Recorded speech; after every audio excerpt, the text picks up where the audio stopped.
What's up, everybody? This is What the Show on YouTube.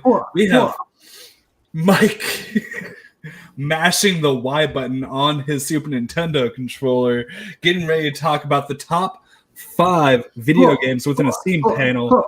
I forgot to get that GIF. We have so many GIFs ready. Guys, we have so many GIFs ready, but we did not get that GIF. I was specifically told ahead of time to get that one. So now Mike has He's the most unstoppable force in the world. Every time you guys mash the Y button in the chat on your keyboard, he's going to give you the 1,000-hand slap the rest of the night. And we're on this highly professional program, joined by an esteemed panel. We already lost a viewer, Mike. By one quiz show, Jeff Altman. Jeff, how you doing tonight? I am doing fantastic. Thank you for having me. Good. So you excited to talk about some games? What are we doing? Oh, there we go. I was wondering where that sentence was going to end. I wonder where most sentences are going to end. Yeah. It's like we finish each other's sandwiches. No, I am excited to talk video games. I'm not very good at creating top 5s or top 10s or whatever, but I do, pull some titles out of the air of what I do love, and I'm sure I'm going to come up with some good ones. I also happen to have my wife was going to be on here as well, but she's tired and also wanted to play games and just didn't want to get out of bed. So I have her list too of some titles to also throw in for discussion, whether or not you know it or not. So nice. Sounds like a whole ass mood, and I'm down for that. I'm pretty sure that all of us here as gamers, it's a vibe. Definitely, yeah. We also have John Getz. John, first time on our stream. John, welcome. So good to see you, man. How are you doing tonight? Doing great. It's a good one to come in on because I know a lot more about games than I do about movies. So I also do not have a wife, but just my games. Well, I'm so. Is that a Jack and Daxter remaster that I see there for the PS3? Slight spoiler alert, but yes. I have to let you know that I have the PS Vita remaster. I'm so humbled that you felt it, necessary to come on without your platinum trophy shelves behind you, because we have seen those. How many platinum trophies do you have? Oh gosh, it was a big deal when I got to 100. I was posting leading up to that, and then I think it's up 150 something. I think by now it's getting close. I just passed 10,000 total trophies of all types. So you don't have a wife? No. Surprisingly. I mean, after that list of accomplishments, I don't know how, but man, you're gonna find the best person at Otakon that you're gonna fall in love with, and she's gonna have twice as many trophies as you. Then I'll feel inadequate and storm out angrily. Oh, what are you, dude? Wow. And we're already on our way. And I think my favorite recurring guest. I think when you have him on for any and all topics, it's always a great stream when he's on. Like, if we had merchandise, we would send it to this man as a thank you to do it on the lowest budget possible. John Lestrina, how are you doing? Hey guys, what's up? He's not even looking at you. Are we live? John, once you're done, Are we live? Once you're done answering your email or whatever. Oh no, sorry. I was just playing some Animal Crossing. I didn't know we were live. He's big timing us. Sorry. I get it. Hold on. I see. Hold on. Yeah, let me wrap things up right now. Let me just save, so I save my progress. You never finish Animal Crossing. Just turn it off. You just rent until you die, like real life. It's saving. All right, save please. All right. I'll see you later too, game. Okay. That's not how the game works. Let's get going. You don't have you guys to ready save to go? it. You could just put it in sleep mode. You can. You're not even a real gamer, are you? Slut. No, I've never played a video game in my life. I'm sorry. I mean, I don't even know what Quest 64 is. Did you just whisper slut to him? Maybe. Doesn't make any sense. He was only playing one game. Yeah, but there are a lot of villagers. Oh, that's true. True. Ain't currently in my town. Tom Nook's like, you better earn your paycheck any way you can. Right. So with that, this is what the show. We were going to talk about Mortal Kombat getting delayed, but I think we're just going to get that out of our out of that headspace. We're going to not talk about Mortal Kombat, the greatest movie of all time, being delayed another week. Seriously, it is. It's going to get a 10 out of 10 on IMDb, but we have to wait another week. In the words of Raiden, sorry. In the words of Johnny Cage, those were $500 sunglasses, you asshole. Sorry, I prefer James Remar's version of Raiden and no, you don't. Well, that's one person. No, you don't. yeah, he was in Too Fast, Too Furious, so, you know. I'm going to put it in the chat, and we're going to put it in the chat a little bit later. Any donations to streamlabs.com/whatthesludge/tip do go 100% to charity. And we're going to read out your favorite games if you want to submit them in to us. If you want to criticize any of us for being bad gamers or just having poor taste. Yeah, we have Mike in the chat, and it's an easy choice. But 100% of our donations for the month are going to be divided to a few area charities around Texas to help them with recovery post cold snap last month. They had a few struggles they're still dealing with. It's one of those things that we can't forget about as it's going on. But with that, we're going to move with our number 5s. So we're going to start off. Now, I'm going to have some gifs, some images. We're going to have some fun with some things. For anybody who submitted to me beforehand, Jeff. I don't remember the order I gave you. I remember. Jeff, you don't get any of the fun bells and whistles. I'm so sorry, Jeff. So sorry. What's your number 5? Since I don't really have any specific order to mind, this is sort of any that I say or ones that I recommend or that I love. And a lot of them are pretty mainstream choices, so it doesn't really matter whether I say 5, 4, 3, 2, 1. So I'm just going to go off the bat with one near the beginning of the alphabet. So let's go BioShock. BioShock is one of my favorite games. I've played through it both on the PS3.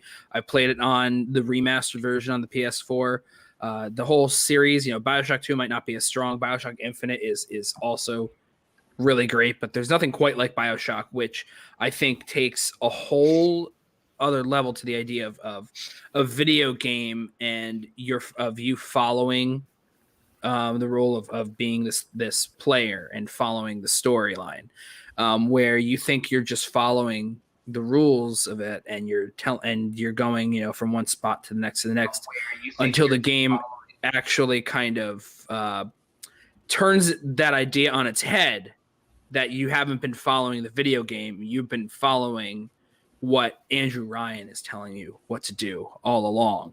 And it's this really cool meta interesting commentary on video games, and it's really fun to play. It's really creepy, and it's the world that's created is just so innovative and ingenious, and it's really hard not to just flat out love it. Nice. Yeah, it's one thing that I never actually checked out until it was a free PS Plus game. That was my introduction to the first BioShock, and then the series and the way that told stories was engrossing and it's fun as hell. I mean, Anybody have thoughts on what's everybody think about BioShock? Who here has played it? I'm a big fan of unique weaponry, and so in those games, it's pretty cool, how inventive they are. I remember the opening distinctly with that whole sweat of your brow speech as you're descending. It's really creepy intro, and of course, would you kindly is still ingrained into your brain after playing it. It's one of I don't know how spoily we're getting, but. It came out 2008. Come on, bro. Yeah, it's one of the best twists, is what I was gonna say. Yeah, I didn't want to spoil that there was a twist because that's sort of but I just said it. I said it in my intro on it. Right. That's true. Look, Bruce Willis was dead at the end of Sixth Sense, and Andrew Ryan is the one that's been telling you what to do the whole time, as opposed to you just following the mechanics of a video game. Isn't it weird that those spoilers are relatively like similar in age? No, they're like 8 years apart. But to pop culture, I mean, if you want something closer to similar in age, is like, and only by a couple years sooner, or closer, is like something like BioShock. Andrew Ryan is the one controlling you the whole time, versus something like Snape kills Dumbledore or something like that. Yeah, I was gonna say Metal Gear Solid and The Sixth Sense they're sort of very close in their timeline. Yeah. But I remember like that little, was there sort of like a claw weapon or something? And then you could like electrify the water. That was always cool in BioShock. How you could play with the environment a little. Lighting shit on fire to people. Oh, how about the crazy people that have been infected or they've gone crazy and they're just citing the Bible before they try to viciously murder you? Sounds very much like America today. So, yeah. Very Ayn Never gonna bring up the little very, sisters or the big daddies. Mm-hmm. On that note, I mean, the term "big daddy" means something very different nowadays. But it's kind of like right around the same time as The Sixth Sense, Big Daddy.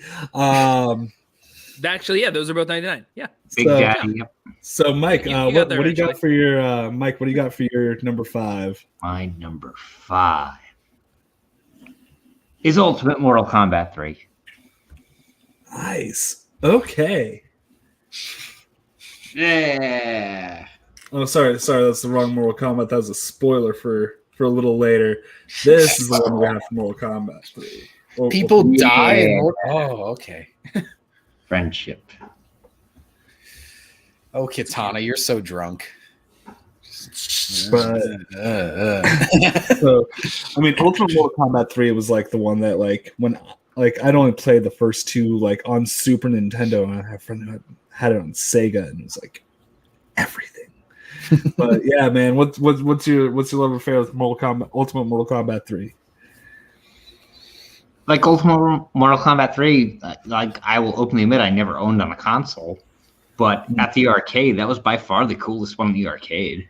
Hands down, that was the coolest one in the arcade, because it took Mortal Kombat 3 and added like 5 extra characters and extra stages, and yeah, it was the most fun.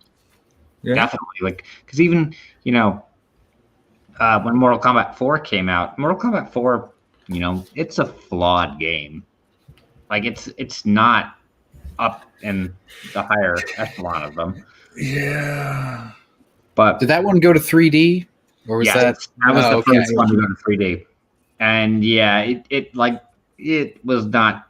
The first 3 are way, way better than 4, in my opinion. Ew. That was the first one with Mataro, right? Mataro, yes, was in 3. Correct. Okay. Well, not Ultimate Mortal Kombat, like regular Mortal Kombat 3 is Mataro, yes. Right. Okay. So what was the big difference between like Ultimate and regular Mortal Kombat 3? They're the same game, but Ultimate Mortal Kombat 3 has more characters and more stages. They also did a little thing, kind of like Street Fighter 2, Street Fighter 3, where they took out a lot of the original cast.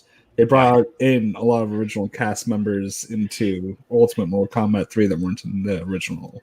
Except Street Fighter 2 has had like 50 versions.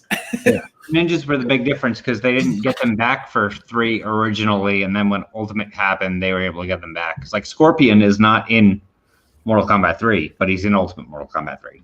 Mm. Yeah. Wow. Scorpion wasn't in 3. That's yeah. I remember that's strange to even hear. So now he's like the protagonist of the new movie or whatever. Yeah. It certainly appears that he is. So yeah. No, it's the new guy who is that no one's heard of before. Never mind, I'm wrong. So like Scorpion George Harrison definitely isn't Khan either. Melina wasn't in it. It's John Harrison. Oh, John Harrison. Sorry. Such a memorable character. Yeah. So I'm gonna roll into mine, which is my number 5 game is it's a recent release. It's Breath of the Wild. Mm. Yep. This world is so open and expansive.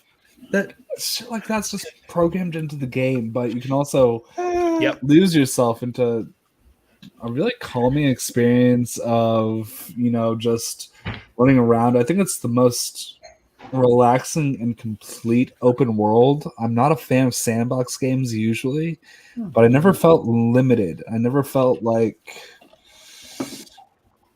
there was something that I couldn't do in this world that I wanted to. And at the same time, that led to me just being really at peace in the world. The story's amazing. I'm not usually a Zelda fan. This is the only other, this one and Link to the Past, the only Zelda games where I've completed the complete story.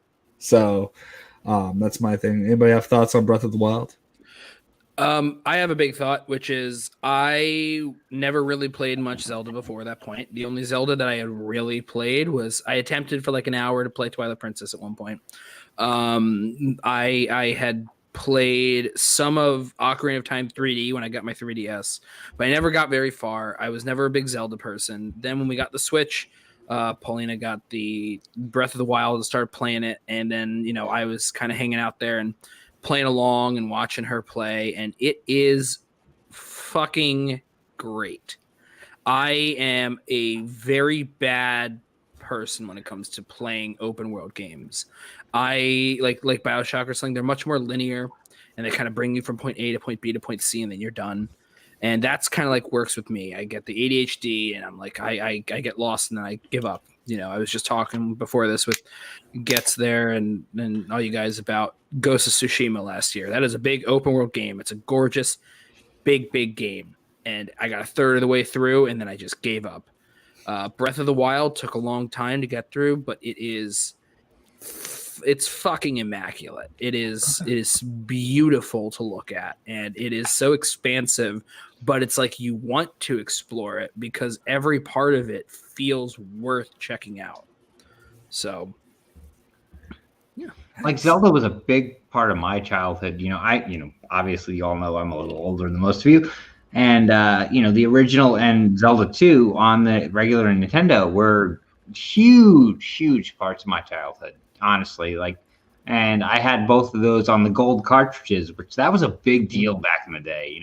The gold cartridge Zeldas were a huge deal.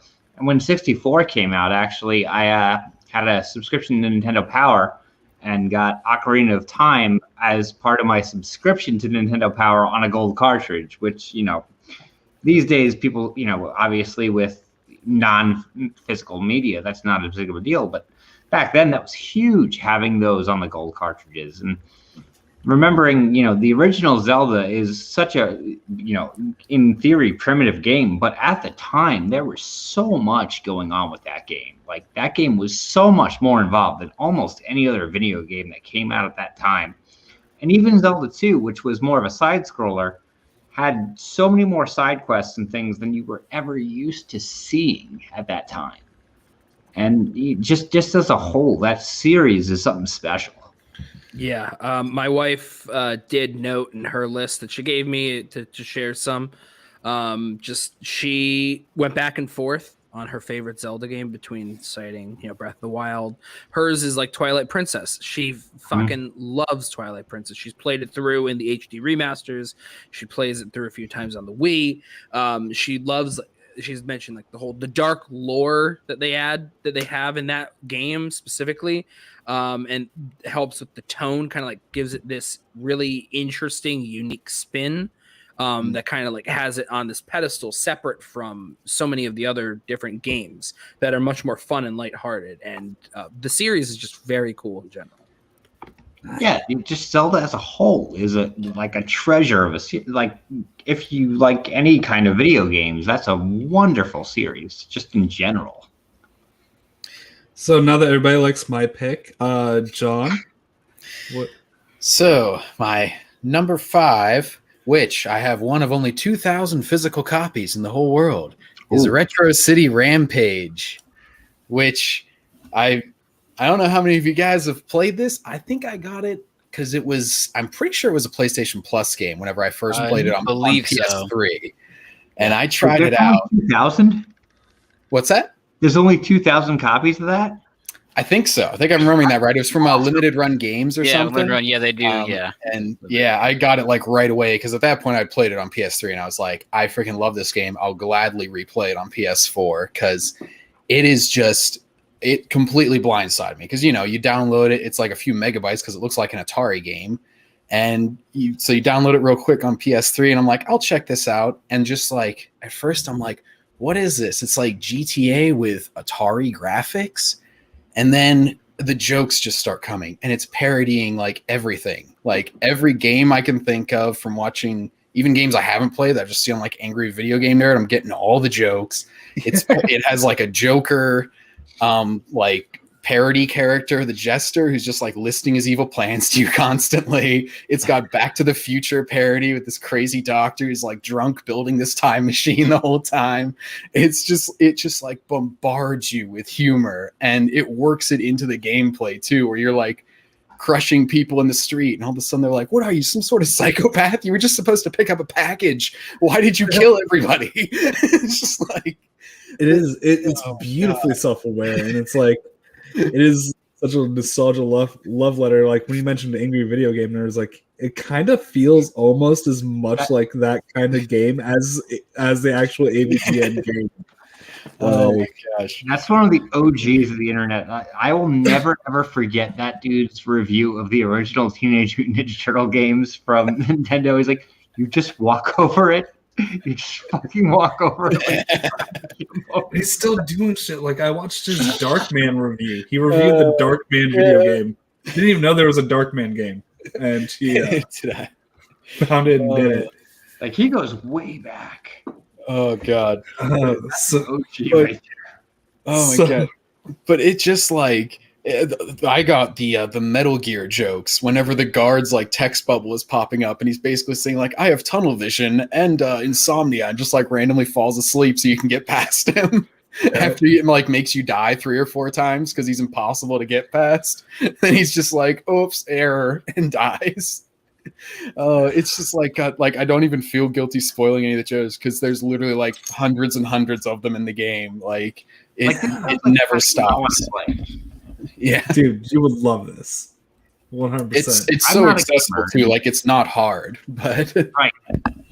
This sounds fun to me actually. So, so Lustrina, what's your number 5? My number 5 is the main reason that I wanted to get an original Xbox, Halo Combat Evolved, starring this guy, the Master Chief. Again, obviously, you don't want to catch that. Obviously, this is the correct armor that you've been wearing in the original game. But I have so many very fond memories.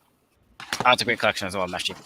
Fond memories of wanting to get an Xbox for that to play Halo because it looks so cool. That futuristic sort of sci-fi first-person shooter with this, a super-powered android, essentially, soldier. And it was the first game that I remember actually playing System Link, local LAN parties, in a basement, 2 TVs. Of course, this was obviously before, it was like in high school and stuff. Obviously you're drinking like soda and having snacks, but, I have 2 TVs set up with 2 teams. Everyone brings over their controllers, plug and play, capture the flag on Sidewinder or Blood Gulch, and just arguing and catching the screen watchers. Why use watching screens? We have to put stuff to block one of the screens so no one would screen watch, and just a fun time. And even the single player is still one of my favorite first-person shooter campaign. I've beaten that game so many times with so many different friends, people on Legendary, and very, very great. Also, a relationship between Master Chief and the AI, Cortana. That's just a voice inside his head. It's just a very, very fun game.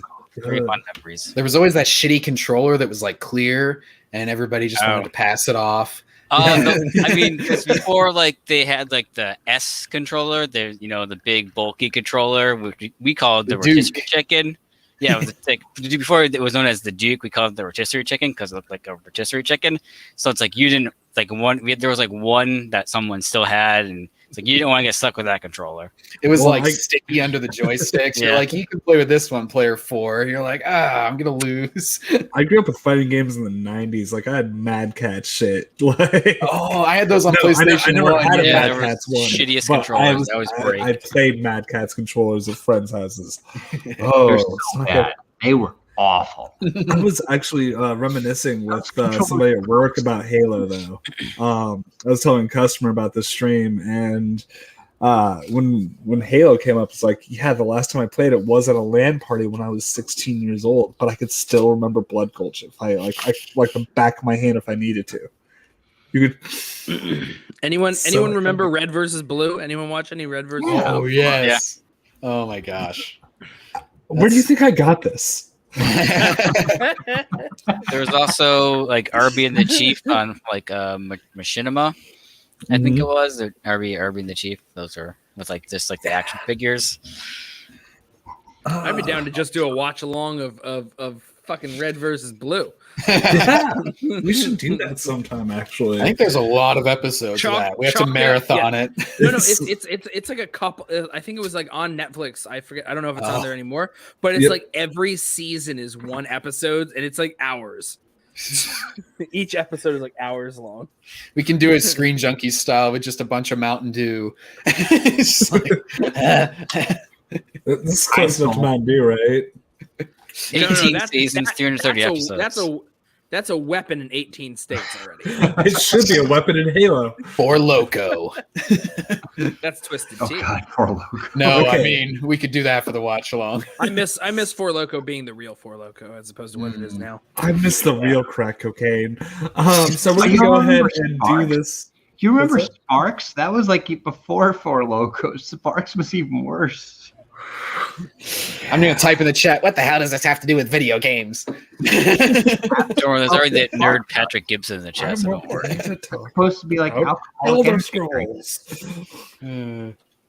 Okay, so we're gonna go Anyways. ahead and do the snake draft style. So Mr. Lashina, you are up with your. Oh my next pick. god! Oh my Jesus! Put me in the spot again. What was my number 4? Oh yeah, on the PS2, SOCOM 2, U.S. Navy SEALs. The first game I remember playing actually online on a console through the adapter that you had to buy You to screwed it into the screw it on the back. back, take the cord, plug it into the modem on DSL back in the day. But I have so many fond memories of playing that game online with my high school friends. I met so many people through that game. I knew like one person who got me into the game, and then I was playing a game on a match. And it's a map called Bitter Jungle, and then there's myself and a teammate left alive. We won the round. Then the message pops up like, "Hey, good job, John. You don't know me, but I know who you are." And I'm like, "What the fuck?" And then the next day in school, I'm like, "Oh, it's my boy Joe C, who became one of my good friends, family, because that's what we were, obviously all family, because all blood together." Family. Yeah, which was also really sad because that same person a few years ago when he passed away in a car or an accident. I can remember just like going through messages, like even on the PlayStation Network, just saying like, "Yo, boy, ready to go," whatever kind of game. And the whole crew of us came together over that game, and it was really sad when we lost one of us. But I still have fond memories of playing that game. Super fun. To me, it's like a great tactical third-person shooter with a really cool story, and then just sort of kind of the SOCOM 3 was okay, but then SOCOM 4, there was a big dead hole when the PlayStation Network went down the day that game launched, as well as Mortal Kombat 9, I believe, that killed like both those games, and fortunately, and then that studio got shut down. But I'm hoping that Sony brings back SOCOM. But it's just very, very fun game for tactical and hanging out and playing with friends. I still talk to today, so it's cool. Well, it's such a recurring theme. Like, there's so many people that I know who are like big gamers that met lifelong friends through SOCOM. Like, even my brother met somebody who he ended up roommating with. Like, when he got out of college, they were roommates through playing SOCOM when he was in college. That's actually because I actually met someone that I met just in a random game. That ended up meeting him at the college I went to, and then I was like, "Oh, like it's so fucking random."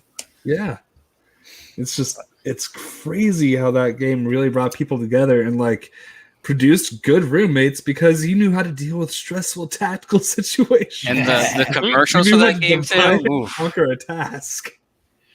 That was back when my brother had the PS2, so I could play it very sparingly. But I do remember that shoreline level where like there would be like random crates as the water kind of like got out, and I glitched into one of them the one time and then was just popping people. And it couldn't hit you inside the crate. It's funny because there's like the people that I went to that I met in high school with that we were playing, like they were part of like the #1 clan on Game Battles for like .com for like 2 years straight. So like they were like the best players. So I learned all the cool tactics from them. They're always better than me, but I learned how to play the game properly. Nice. So, John, what's other John? Well, not the other. Anyways, it's fine. I'm not offended. Yeah, we got Jack and Dexter, specifically number 3, which it's kind of a weird thing with me. I like a lot of 3s in game series. I feel like that was on my list. Oh, well, okay. Well, that's cool. What number? 3. Oh. That's synergy. No, it's just I feel like a lot of people like the first one because it's the most like pure platformer collectathon thing, and I love it too. I've platinumed all 3 of these twice, but because I played the PS3 version and then got them on the digital store on PS4 is a good excuse to just replay them randomly because they're so much fun. Jak 2 is super tough. It introduced the more open world kind of GTA ripoff kind of thing. And then Jak 3 had the GTA city, but there was also combat between like robots and the guards that you would face in the second game constantly on like a border zone. So that was always fun. You could just go in there and shoot randomly. There's a whole Mad Max vibe outside the cities. Yeah. And then there was the whole desert with the customizable cars. And like you could just like do the sandstorm levels where you'd be collecting treasures as like this massive sandstorm's about to destroy you. And just like it expanded all these powers that had been like you had the Dark Jak mode, which I always love, like rage modes in games where you become invincible for a short period that you got to like build up. And this one had like Light Jak and Dark Jak and more powers for all of them. It was just like the culmination of everything from the trilogy. It was just the height of it. I don't know if you guys had played a lot of Jak and Dexter back in the day. Obviously Jeff had, but Jak 3 was my very first actually. And like I dug it. Like I wanted to see what the other games are about. Like I read a lot of like EGM and all that stuff during the day during that time, and I was like, I want to check this out. And it started off as a rental that I ended up getting for a GameStop trade back in the day and loved it. I mean, just thinking about just Jak and Daxter, I mean, the studio that made it, Naughty Dog, I mean, obviously very early, along with like Crash Bandicoot, where they've gone to now through Uncharted and The Last of Us, it's just, they made those games back in the day, and where they are now, at like the top tier of the industry, it's crazy to think of going back to look at those games. Yeah, like Jak was definitely like I've been wavering back and forth, and I just decided to like flip a coin in my head, and I went with Jak because I was like, Naughty Dog is one of my absolute favorite companies, and so I had to figure out what was I going to choose. So I like, you know, now when we get around to it, I'm not using Jak anymore, but Jak 3 was definitely my favorite of those. I never beat any of them. I never beat any of the games. Like, all right, so listen to this. 8th grade, we were told in our homeroom we had to write on an index card, and then they hung it on the side of the room. Your goal to have by the end of the year. People were writing all these fucking goals and shit, and my goal was beat Jak 3. And just like I always do, I didn't do it. Kudos to you for not sucking up though and being like, I'm gonna get an A. It's like, no, I don't care about school. I want to beat this fucking game.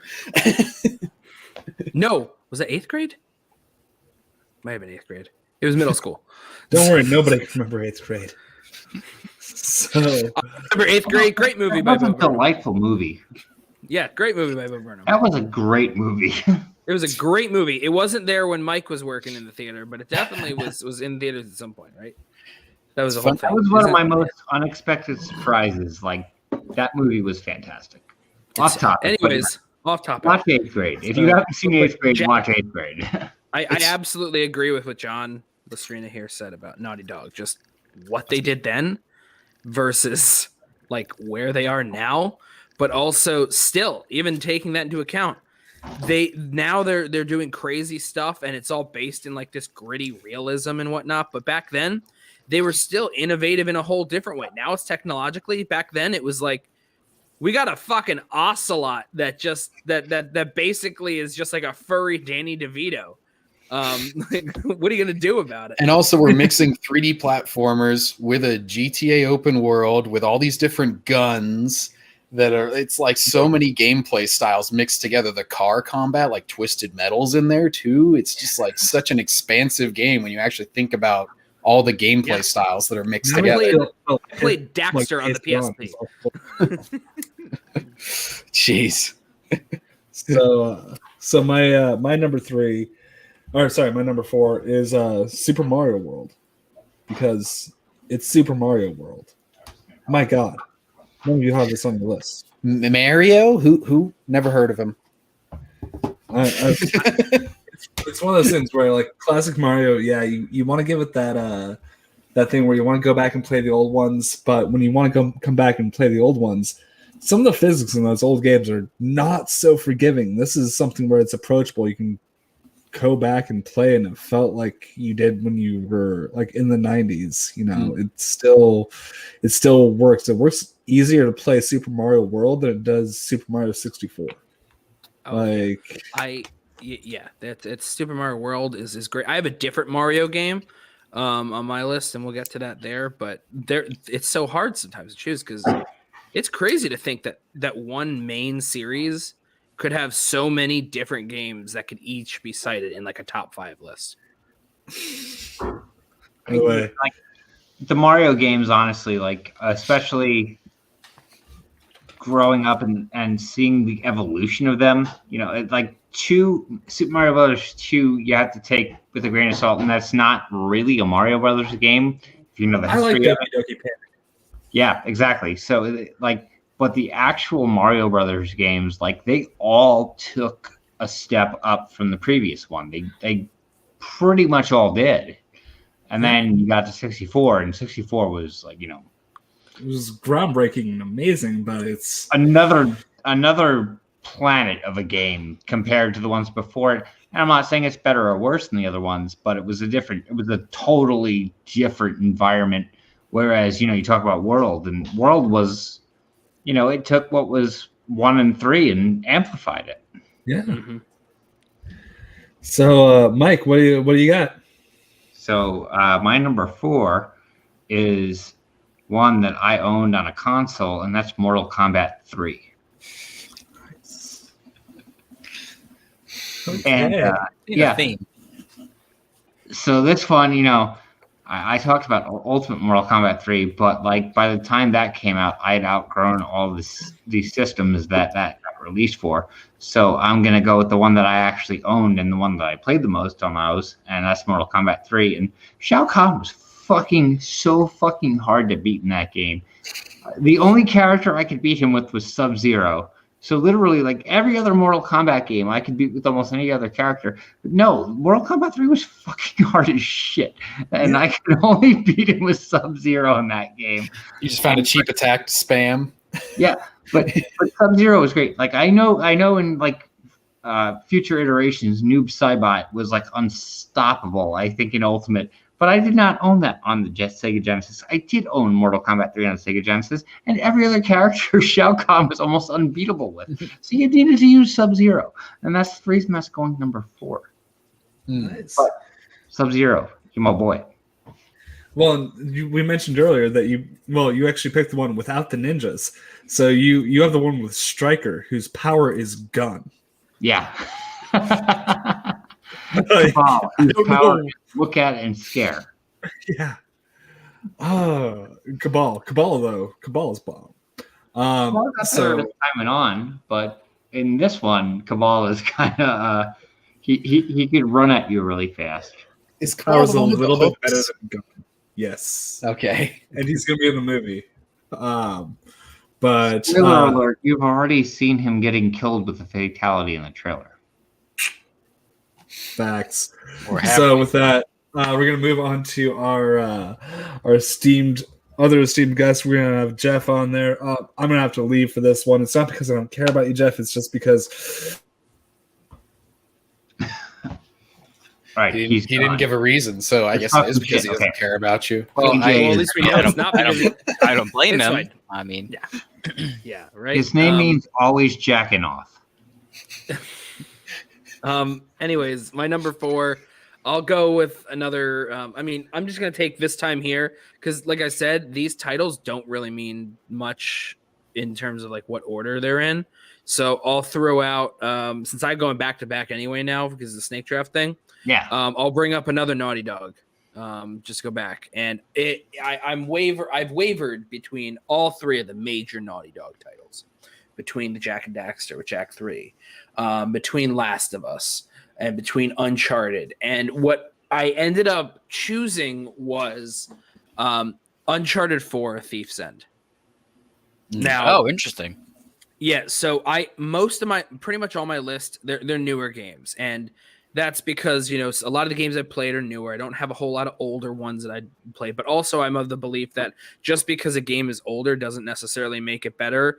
I know that this is a conversation of top 5 like favorites, but also I think that an older game can lay the groundwork for something that's better to come along.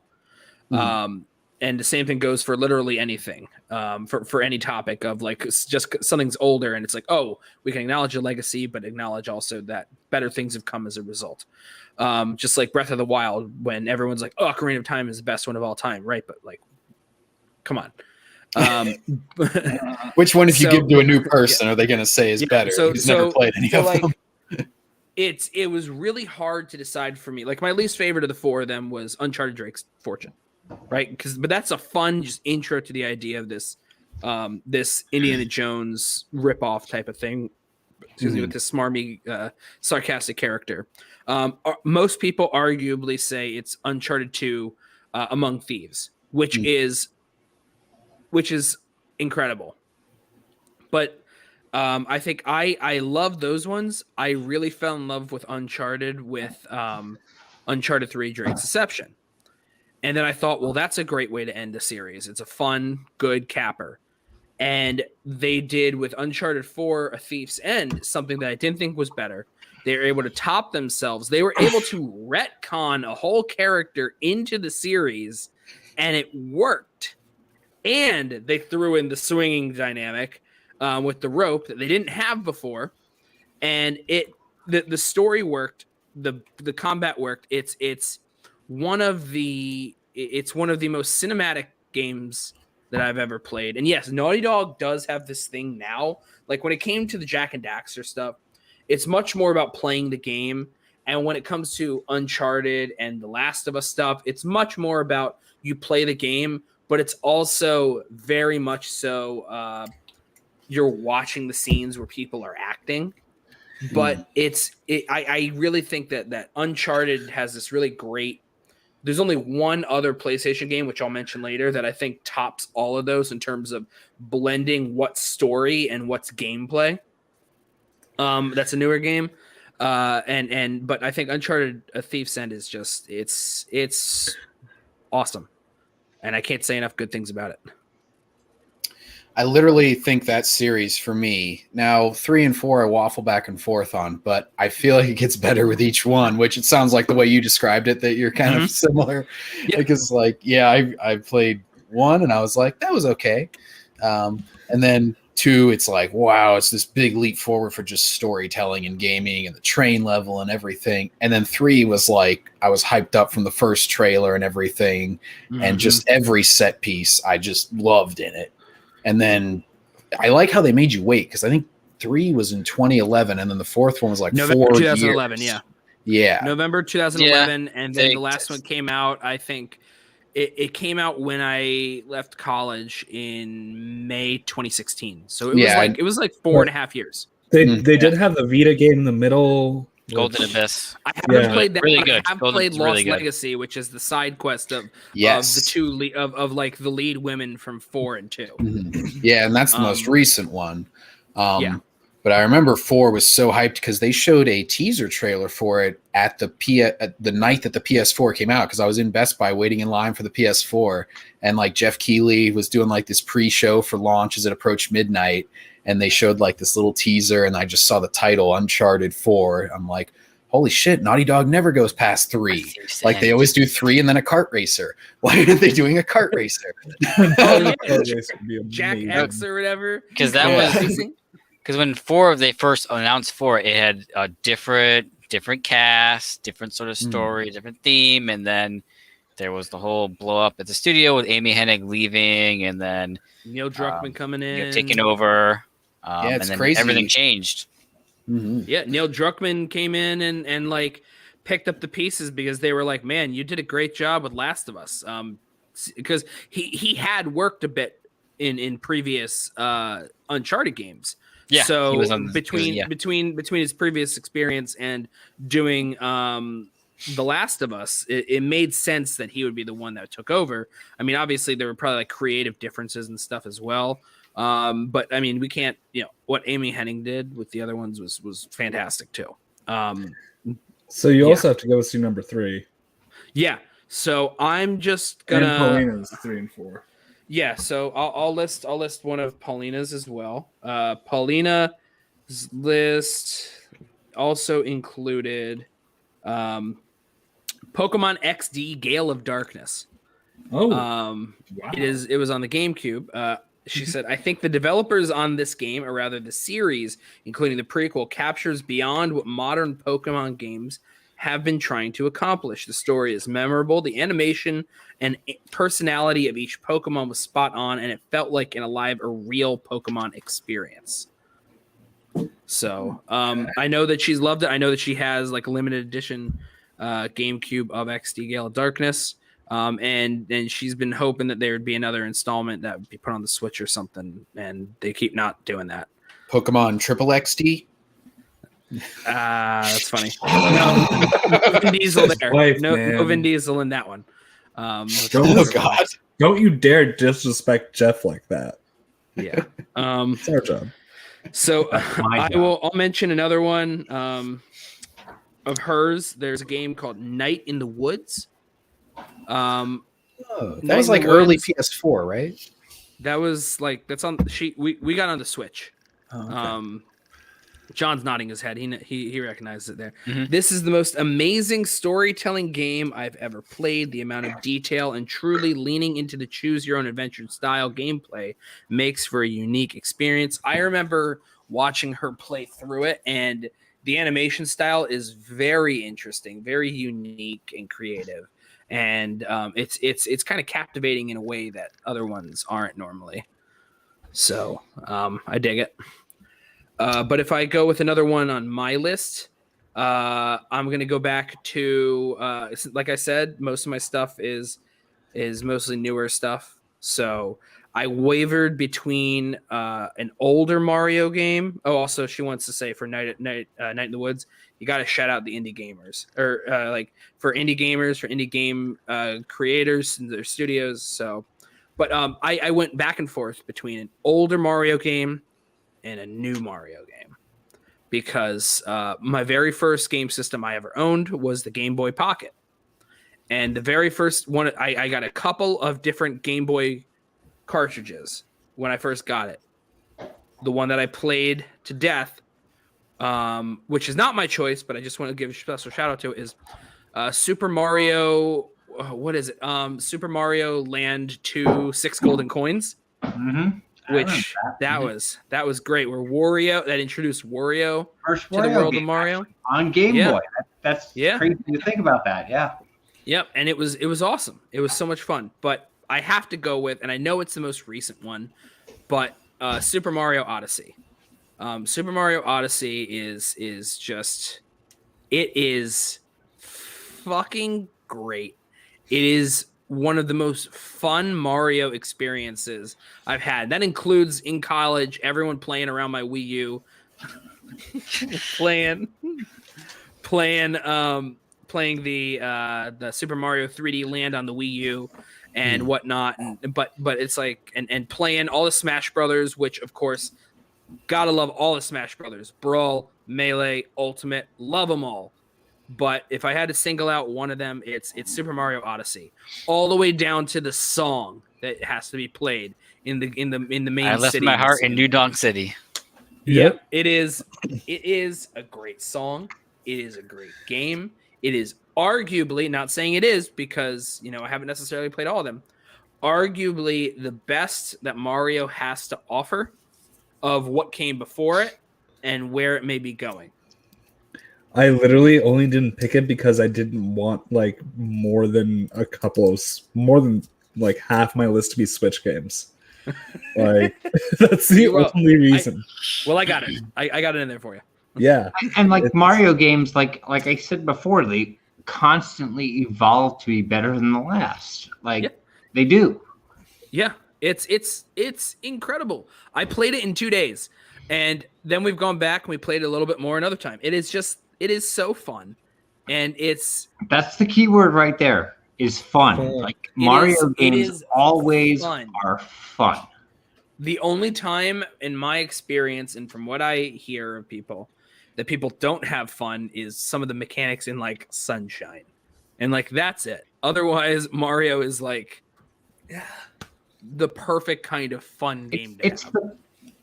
Like Mario is the benchmark of video games. I think. For the last 15 years, I think the main Mario series games are all, at the time of their release, the best possible version of what a Mario game can be. Yeah. Like when I bought Super Mario Odyssey on my Switch, I played a couple hours of it. I was like, what I'm doing tonight?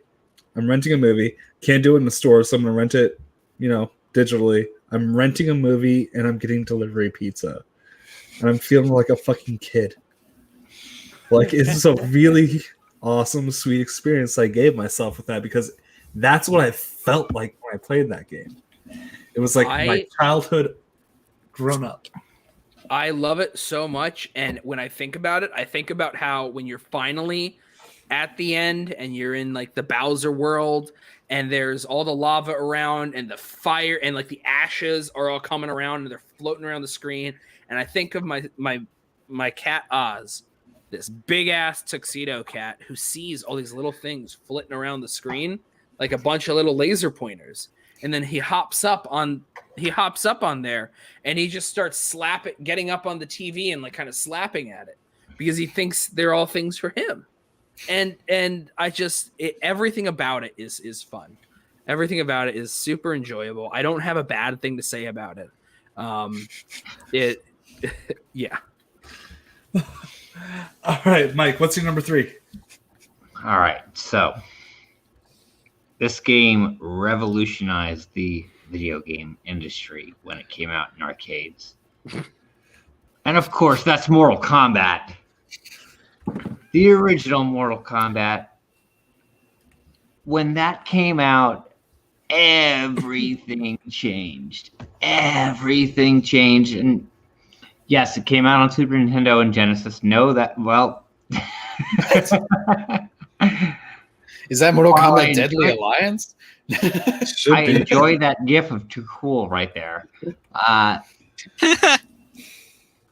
Literally, when Mortal Kombat came out, everything changed because that's the game that really introduced the video game rating system.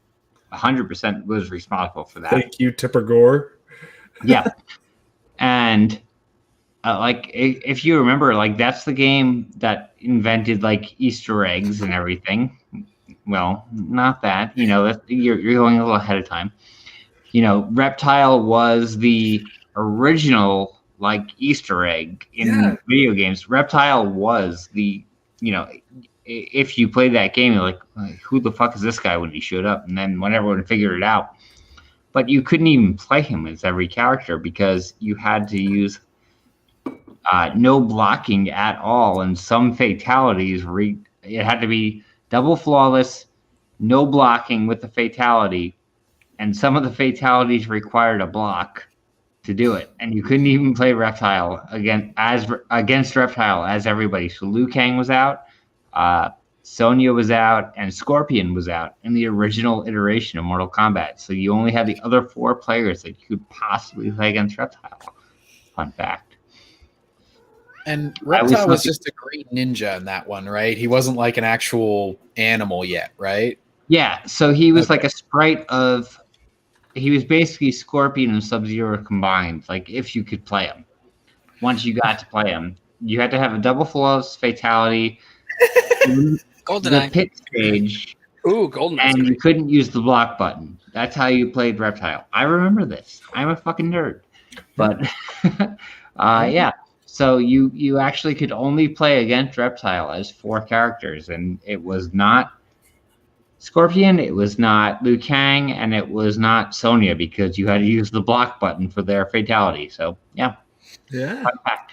All right, I'll put you down. Well, the concept of the fatality, by the way, is one of my favorite things. Like when they were testing, when they were play testing Mortal Kombat in arcades, Tobias Boone had this. They had this entire thing. Tobias and Boone had this entire thing. Was like, it's going to be years until people find how to do these like fatality things. We're going to put them as an Easter egg, and they were play testing in an arcade, and a 10-year-old, 11-year-old kid figured out how to do it, and like it's like, I just made the guy's spine rip out, and he tries to tell Sub-Zero. That's Sub-Zero. So the creator of Mortal Kombat, because the guy's like, no, you didn't. Just straight up gaslighted a child because he was like, oh shit, people already figured it out. And that's back before the internet, so everybody was like, shut up, you did not at school. They're just like, you liar. Back then, now it was like, now on the it was internet, like, it's shut up and way worse things than that. Now everybody's like nice. What are you Game Pro and Nintendo Power and stuff like that. Like that, back then, that's what it was. And like Game Pro in particular for the arcade games, it was like, do you want to know how to do these? You had to buy the special edition magazine, to learn how to do all of that. I remember looking up the codes for the fatalities back in the day for those first few, and I was just like, this is some sort of sick joke. This is like an entire row of commands. There's no way anybody has ever done this. Like there was no way you would figure that out on your own. No way. No way. So before we get into my number 3, we're going to bring in another guest tonight. Well, actually, not another guest, another host of the show. What's Juice and Juicers? What's up? Man. Juice! So excited to be catch up with you in a bit. Yeah, this was the most prep into a show I've ever done. I stayed up like for 3 or 4 hours last night working on the list, and I was an hour late, so... Yeah, I was about to say, like, you really worked hard to show up late. Yeah. I did. Your own show. Since Juice is here, Mike is going to work his way out. He's going to give us his 2 and his 1, and then we're going to move into... For those of you who don't know, I have a lot going on this week. For obvious reasons. I'm getting married on Saturday. So, yeah, I can't stay all night. I'm going to just go ahead and give 2 and 1. So, number two, it's Mortal Kombat Trilogy. Yes. Well, yes, NHL 94 is on my non-Mortal Kombat list, which I gave to AJ as well.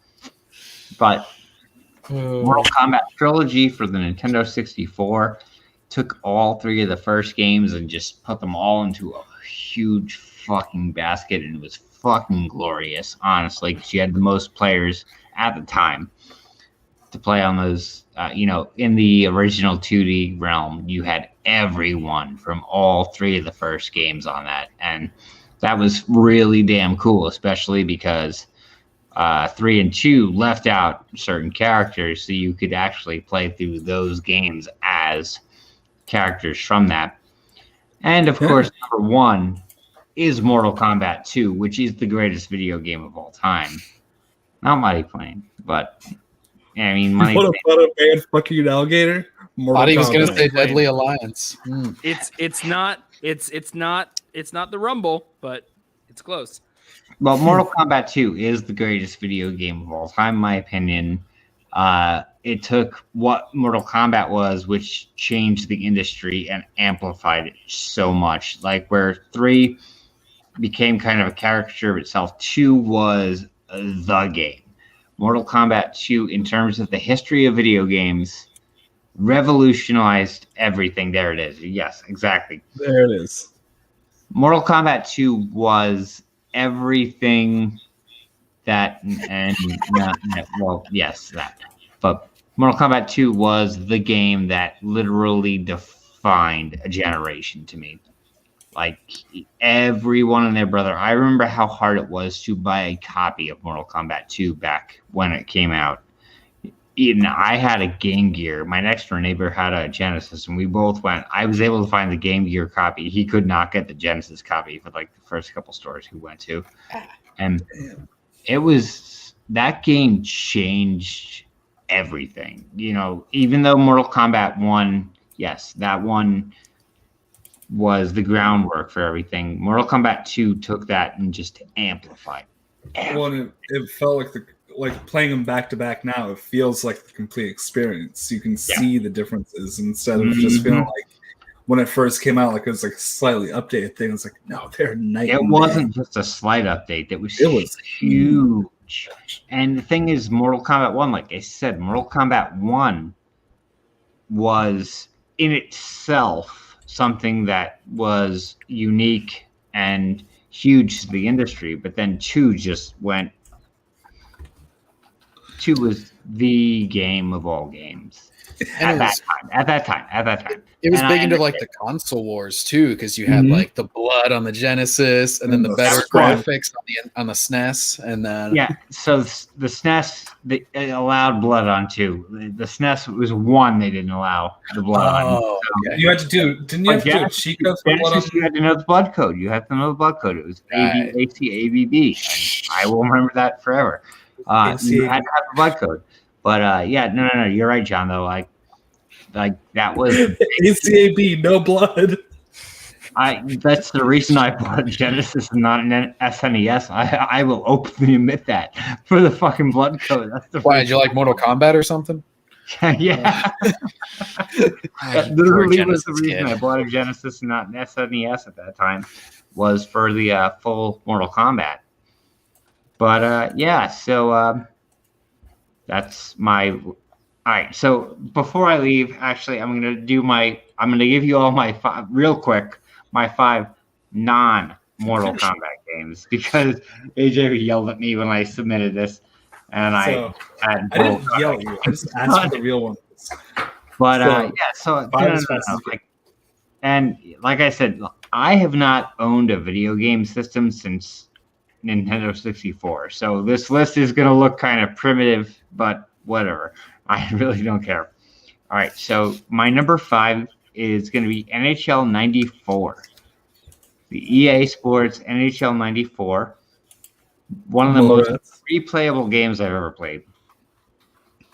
Number 4 is going to be, I'm going to change my list a little bit order from what I told you, AJ, but I'm going to go Super Mario Brothers 3. Which at the time, especially, and even now, I still have the Nintendo Classic. Yeah, that game is fantastic. Each level is so different. Like you go into like level 4, 5, and 6, and there's so many different things in that game. But number 3 to me is going to be a game called Baseball Stars. It was released by SNK on NES. It's actually kind of lesser known, but it was the first game of its kind that had a memory chip, and you could actually keep stats on it. And this is going back to like 1990. So re-released on the Neo Geo Color Pocket, by the way. Correct, yeah. So even on the NES, you could keep stats on it for your team.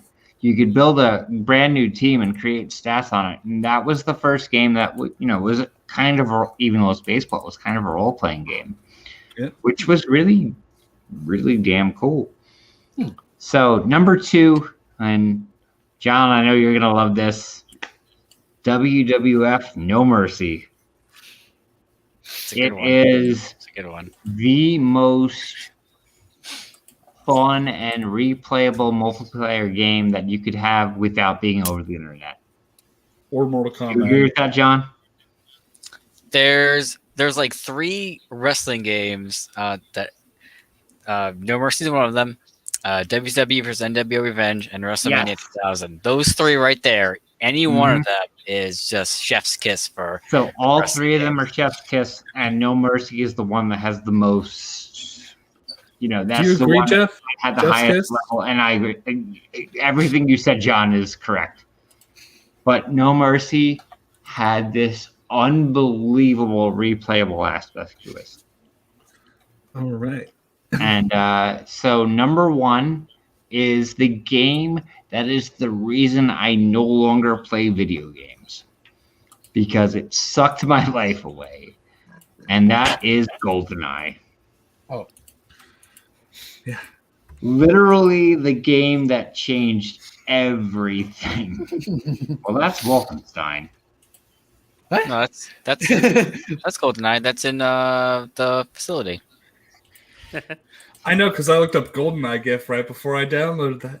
Yeah, Wolfenstein had Wolfenstein, but GoldenEye, GoldenEye was the first full multiplayer game. Like Nintendo 64 had a couple of other ones, like Wave Race 64, and Mario Kart came out about the same time. But GoldenEye was the one that changed everything. And 64 had the 4-player port. And I will say this straightforward: the first time I played GoldenEye multiplayer, I was with my buddies after we got out of school. And my mom came downstairs where I was and was like, "So, anyone want to do homework or eat dinner or anything?" And we're like, "Why?" "You've been playing the game for 6 hours." And that's when you know. No, it's only been an hour. Oh, What? shit. 15 minutes tops. GoldenEye was literally the Lord. biggest game changer in games. Yeah. If anyone wants to argue me, go right ahead. But that game changed everything. Everything. It literally was changed awesome. everything. It's It was amazing. awesome. Perfect Dark is the next level of that, but GoldenEye is still the best. Nice. I had the same experience because GoldenEye was a little bit past me and my brother's time, and we never had an N64 growing up, but we had 007 Nightfire, and that's somewhere on my honorable mentions list. Yeah. But that was the game we played. He and I would just go back and forth all the time playing Nightfire. So all right, so Mike, we're gonna bid you adieu. Everybody who cannot be there and everybody who can, we're going to wish you the best with pending nuptials. We are so happy for you and Bethany, and it's such an honor to call you a friend. Here's what I can't have believe it's to in say. 2 days. Seriously, this show has been so fucking cool for us for so many reasons, and this weekend is going to be insane for us. I know we couldn't get everybody there. We really wish we could. COVID restrictions, we really did want to invite so many more people. But for everyone who can't come, we're going to take drinks for you in your honor and stuff. But I've got 2 guys right here and right here who are going to be filming. And I'm not going to be part of the show next week. However, This is gonna be a them recap. are, and there's going to be video. So stay tuned next week because you're in for a treat. Congratulations, man. Oh yeah. Thank Cheers, you. Mike. Good night. Have a few Fun Jolly time. Ranchers for me. So I'm gonna do my quick number 3 real quick, and then we're gonna keep it moving from there. Has anybody here ever played a Fire Emblem game? I tried. Wasn't for me, unfortunately. Do But I can you want see me how to? people could love it. Okay. Do you want me to throw my first couple in, or should I just do that in a little bit? So we're gonna roll through from me to John to to John again, and then we're going to have you recap. We're going to move forward from there. Okay, sounds All good. right. So we're doing like, just keep it moving. So Fire Emblem. Anybody play familiar with this series? I know Jeff said it wasn't for you. I dabble. Okay. I always check them out, but I never finished them. But I have great respect for the series. There's So a game on my list. I was more of a Midnight Sun guy. Okay. You mean Golden Sun? Golden Cool. Sun. That's it. There you go. That's what I was. I can tell you're a big fan. So Fire Emblem, for anybody uninitiated, it's a tactical RPG, so chessboard style, different units. The thing with the Fire Emblem series is that when one of your units dies, one of your characters dies, it's not like playing a Final Fantasy game where you throw a Phoenix down and they come back. No, they're gone forever. So you have to decide whether or not to restart your entire level they've worked on for maybe a half hour for a level, or just let them die and go the entire rest of the game without them. The latest entry in this series, Three Houses, is my number 3 game of all time because it takes that hardcore strategy and immerses you into this depth of story of this kingdom that's separated but trying to become united. And there's 3 separate factions of there, 3 houses. It's the name of the game. And the stories are immaculately written. There's so many. Like I put Dedu as my name. Dedu is this guy who's like seems a wild savage race that's on the outskirts of the kingdom that's brought in by the super stuffy sect of that kingdom and treated like a second class citizen by everybody except for the prince, and is this wonderful, blameless, giant behemoth of a man who he loves to cook, and like you get those many layers of depth that you know that this guy loves to cook and provide meals and be wonderful, and if he dies, he's gone forever. By the way. It gives such stakes, but also invests you into just so much of the entire world, as much as an entire just one person. Also, This is my boy Caspar. He is there's the subsect of the Fire Emblem community worships this young man right now. Bottom tier character Caspar. This guy took the hardest man of the game and made him the star, even though he was the worst character of the entire thing. But that's a whole other story. I have him upgrading into like a massive, like one of the beefy knights. Dude, Gladiator Caspar for life, or Wyvern Lord. You make him a Wyvern Lord, and you give him the strike move where you blow up his weapon, and you just take out every boss with him like destroying his weapon against them. Fun fact. But yeah, that's my little Fire Emblem grandstanding. We're gonna move on to Mr. Getz. I'm also gonna step away just one quick, but I'm gonna watch him in the background. I want to say something real quick about Three Houses. It's easily become one of my favorite games. But it's so good. I would have beaten it by now, but my Switch died right before COVID, and I got another one. I went out and there wasn't really much correlation there. I still was able to get one, but just to give you a time, like it died after putting a lot. But I'd already played logged hours and hours and hours in the Fire Emblem Three Houses, and then there's no backup. Like it doesn't store your save files. So when I got a new Switch, I had to start completely from scratch. So that was kind of why. But yeah, anyway, sorry. John is next. Yeah, quick question about that though. Is it like Final Fantasy where they restart the story each game, or is it like one continuous story throughout all those games? Because I know it's a real long running franchise.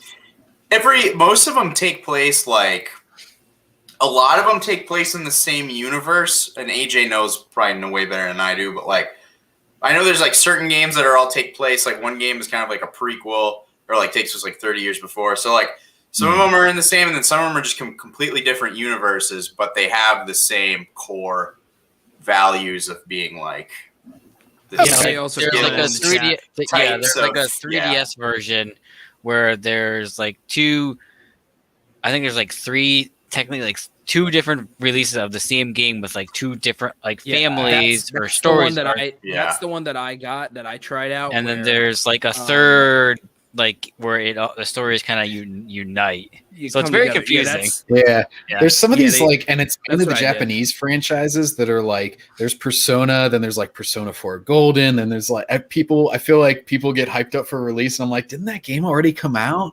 There's like a few franchises like that. Yeah, I have no idea what Persona is. I got Persona 4 Golden for my PS Vita, and then I tried it for like 10 minutes, forgot about it, and then all my games got stolen.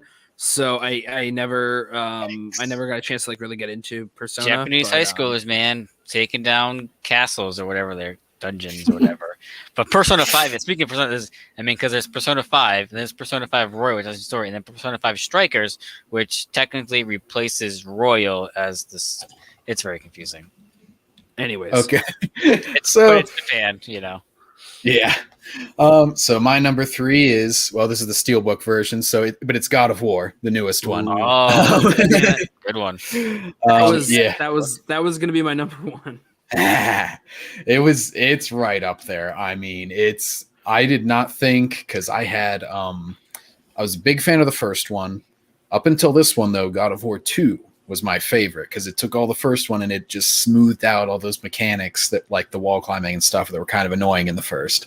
And they've had just epic bosses this entire series. 3 was like an amazing conclusion. I'm like, wow, that's great. They should move on to a new character. They did move on to Norse mythology, which I was very much anticipating. Because I was like, everybody was asking for Egyptian, and I'm like, I don't know. Norse seems really cool to fight, and I want to kill Thor. But and the crazy thing about this game is, like, they didn't even use the heavy hitters yet. Like, they kind of went down the line. Like, they were so confident in this new vision. They're like, no, we can have him face, like, Thor's second cousin twice removed as a boss, because this is so good, people are going to want a sequel. And we can build up the story and take our time and do it all in one shot and have him like have a son. It's really starts off slow. Like they're confident that they can stay interesting. And then the moment that the stranger comes to your house, Baldur, and it's just like, it's all calm up until that point, pretty low key. And then all of a sudden, uppercut, you just go flying through, and you're having one of the coolest fucking boss battles to start a game. Yeah, like I mean, speaking of that fight, I mean, I remember someone like doing a preview review of it and describing it as a superhero fight, and I was like, superhero fight, like, what do you mean by that? And then when I played, I was like, holy shit, this is 100%. And shout out to Jeremy Davies, who plays the stranger Baldur. He won a BAFTA for it. Yeah. And they got a new voice actor for Kratos too, and he's awesome in it. Did they get a different voice actor? Because I think so. They did, yeah. I thought it was the same guy. No, it's different. It's a different. Oh, he has like a deeper voice, but yeah. Yeah, the who's here? This guy Christopher Judge, I guess. Yeah, before it was what the hell's his name? I want to see who. Oh, I just want to see who they had originally noted as the voice actor. For, I can't think of his name right now, but I know it's different. I'm looking it up. Kratos voice actor. But just like, it's the weirdest thing, because like normally games, especially like semi-open world ones, you don't think about pacing, but just like the story in this, it lulls you into like a false sense of kind of serenity, and then it'll just clobber you with the most epic fucking thing. And the thing is, like, it really demonstrates like juxtaposition, because in the old games it was kind of big all the way through, one boss to the next. And in this one, it's like, we're going to quietly walk through the woods and go through the mountains and face a few smaller guys for a few hours. And then, oh, look, a lightning dragon. That was fucking awesome. It's just like, and the fact that you've been quiet for so long just hits so much more. And just the relationships, like you got a talking head on your belt that you fucking love by the end of the game, because he's just been yapping to you during every transition and every walk around. Like Namir? Yeah. So it looks like the new one, Christopher Judge instead of TC Carlson. That God of War, that was when I was referencing that there was only one game on PlayStation that or in general that I thought blended did the best job blending the lines between having it be a narrative that you watch and then playing an actual game. One of the greatest things about this game is, not including when you die and you have to restart or go to the menu. The game is one unbroken shot. The entire game, there are no cuts, nothing in the cutscenes. It is literally, if you were to sit down and never die and play all the way through, there are no loading screens. There is nothing. It is you start and you go all the way to the end. The cutscenes are seamless and part of the actual game. The game is part of the cutscenes. They are literally, it is impossible to tell, which is crazy because so many games, I first learned this when I played the Spider-Man 2 game on the PS2, which was, incredible at the time. I didn't know until that point how different graphics were in a game when you're playing the game versus cutscenes. Yeah. In cutscenes, I'm like, oh, this looks great. And then I play the game and I'm like, why am I so blocky? Or for instance, another title that they're like all sorts of stuff like that. This game is immaculate in how they are able to connect them all. So now I got to think of another one to replace God of War. Yeah, real quick. One of my favorite ones. I want to piggyback real quick. Sorry, when you're talking about the continuous shot, like Cory Barlog, who's obviously the creative director, like when he left Sony Santa Monica to go to Crystal to work on Tomb Raider, that's like they tried to do that continuous shot for Tomb Raider, but it didn't work, and then he brought it back for God of War. Did anyone see the video of Cory Barlog when the game was coming out and he filmed himself seeing when the embargo dropped and all the reviews came out, and it was this one of the greatest reviewed games of all time thing? Did you see that video? And no, he I have not. broke. Yeah. He broke and teared up, and it was just like, wow. You see this guy and the amount of, and you see in the product the amount of care that they had towards. And by the way, I had never played any of the other God of War games up to that point. I had the 1, 2, 3 in the PS3 remaster, and I started playing the first one. I got like a tiny bit into it, and I never got far. But when I got to the new one, I heard, it's a reimagining, kind of a reboot of the series. But I'm like, you know what? Why don't I went on Wikipedia and I read through the summaries of all of the previous games. So I knew the story of 1, 2, 3, Ascension, all of them. And I think that actually added to the experience because, yes, this game technically can stand on its own, but there are certain thematic things, especially in the idea of fathers and sons, that it is much more impactful if you actually are familiar with the stories of the games beforehand. And the moment, oh my gosh. I mean, it has a lot of great moments. I've already mentioned a couple, but the moment that definitely stands out is whenever it teases and it paces this so well, where you're giving your kid to the witch in the woods and she's like, we need this and you have to go into hell and your axe is going to be useless. And he's like, then I will need something else. And you're just like, oh shit, he's going to dig up the past. He's like, gonna John Wick this right now. And as you're riding the river back, it builds up that music and it pans around and all of a sudden you see Athena's ghost. And you're like, and then it's just like he picks them up. He's just like, I'm your monster no longer. And he just walks through her and you just got the blades. And you're just like, if they had started me off with the blades, this wouldn't be nearly as epic. And that's what a lot of people worried about. They're like, I don't want new weapons. I don't want new this, new that. And then it's like, no, it's 10 times as epic to hold back for hours and hours and then surprise you with them and be like, oh yeah, we're giving you this too. And then the end of the game, just how it's this game has like, there's so many quiet moments of it. Like one of the only t-shirts that I like to wear is this t-shirt I got at E3 2018. And it is this blue shirt with a frocket. And the frocket I got it from the Sony tent at E3. And it's this frocket where it's this little boat and it's got Kratos and Atreus just sitting there in the boat. And they look adorable. And I'm just, one other thing that was great is, I hate when you have like that secondary character that's always with you and you always have to make sure that they're not going to die. And this game Atreus was a great secondary character. Sort of like I think it was Elizabeth in BioShock Infinite. I think that was her name. But the end of the game, after all of this action, after everything with Baldur, after everything with all of this fighting and whatnot, it is this very quiet, emotionally driven ending. The whole story was just about, just doing like it was about, seeing off their dearly departed wife, mother, and it's just damn. And it also does a great job of just very subtly setting up something can happen with Atreus in the future, and hopefully he won't make the same mistakes that Kratos had done in the past. So no pressure, the people's champion, Mr. Lastrina. What's your next pick? My next pick is a Zelda game, and no, it's not Link to the Past. No, it's not Link's Awakening. No, it's not Ocarina of Time. No, it's not Majora's Mask. No, it's not Skyward Sword or Twilight Princess. I know what he's saying. Chap or Phantom Hourglass.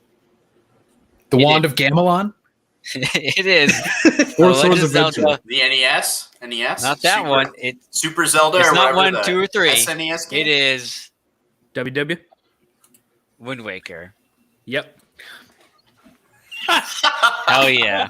I do have a screenshot on my Wii U of like this exact moment where I was like, no, I don't want to go adventuring and save the princess, save the world, and I posted it in the Miiverse. Anyway, I remember at this time. By the way, thank you so much because we're definitely keeping this gift. Oh yeah, that could be interpreted so many ways. Yeah, at the time, this is the first game after Majora's Mask, it was at the time I remember people saying like cell shading. What is this? This isn't my Zelda game kind of thing. Because it looks bright and fun, but it's, again, obviously a very dark story. He's got to go off and save the world. Ganondorf's there being creepy and evil. Again, also, too, introducing the character Tingle, who is probably a serial killer. I mean, when you find him underneath, where he hangs out underneath his little hut thing, there's skeletons and bodies there. It's like, yo, Tingle, you're weird looking, but you're 100% a serial killer. Dude's name is Tingle. Tingle's the little guy in the balloon in the Melee, the Smash Bros. Melee map, right? That you pop the balloon and the little Tingle falls. Yeah. Mm-hmm. Well, we need a gif of that. We need a gif of Tingle. It's a very charming game. Yeah. And when you go out sailing to different islands, and each island is just, you need a different item or do something else, and it's just very fun, very charming. They released it on the Wii U in full-on HD graphics, which looked absolutely beautiful, which I did everything in the game again, 100%. Everyone wants them to release it on the Switch. Hopefully they do, just because it'd be fun to play it again. And again, why not? I mean, it's easy money, but it'll probably be $60 because it's Nintendo. But it's a very fun game. Really, really cool. Hang out on your home island. It is also the game that got one of my posts on the Miiverse, whatever it's called, again on the Wii U. For I took a screenshot of Link. There's a part of the game where he gets wrapped up like in rope, and I posted it on the Miiverse channel, and I had the caption just a little BDSM, and one of the moderators said, "No, that's too. You can't struck that," and I got a warning, but then I get banned. BDSM, mommy. I don't know, but it's my favorite Zelda game. I love Zelda. I mean, all of the games are great. I obviously talked about Breath of the Wild, but Wind Waker has a special place in my heart. Very, very fun. Nice. I never played it, and for some reason, like I only had a GameCube for like 2 years, and it was one of my favorite systems. And I got it like a couple years after that came out, and like right before it died. I still need to come back to it. Like it always seemed like my thing. My friend brought it over because he always had the Nintendo systems and I always had the PlayStation. So we would always bring each other's systems over when we went to each other's house. And we were playing Wind Waker, and during one of the long sales, we would literally like play card games after we set the course for an island, because on the initial release it was so slow. So slow. On the Wii U version, yeah, they upgraded.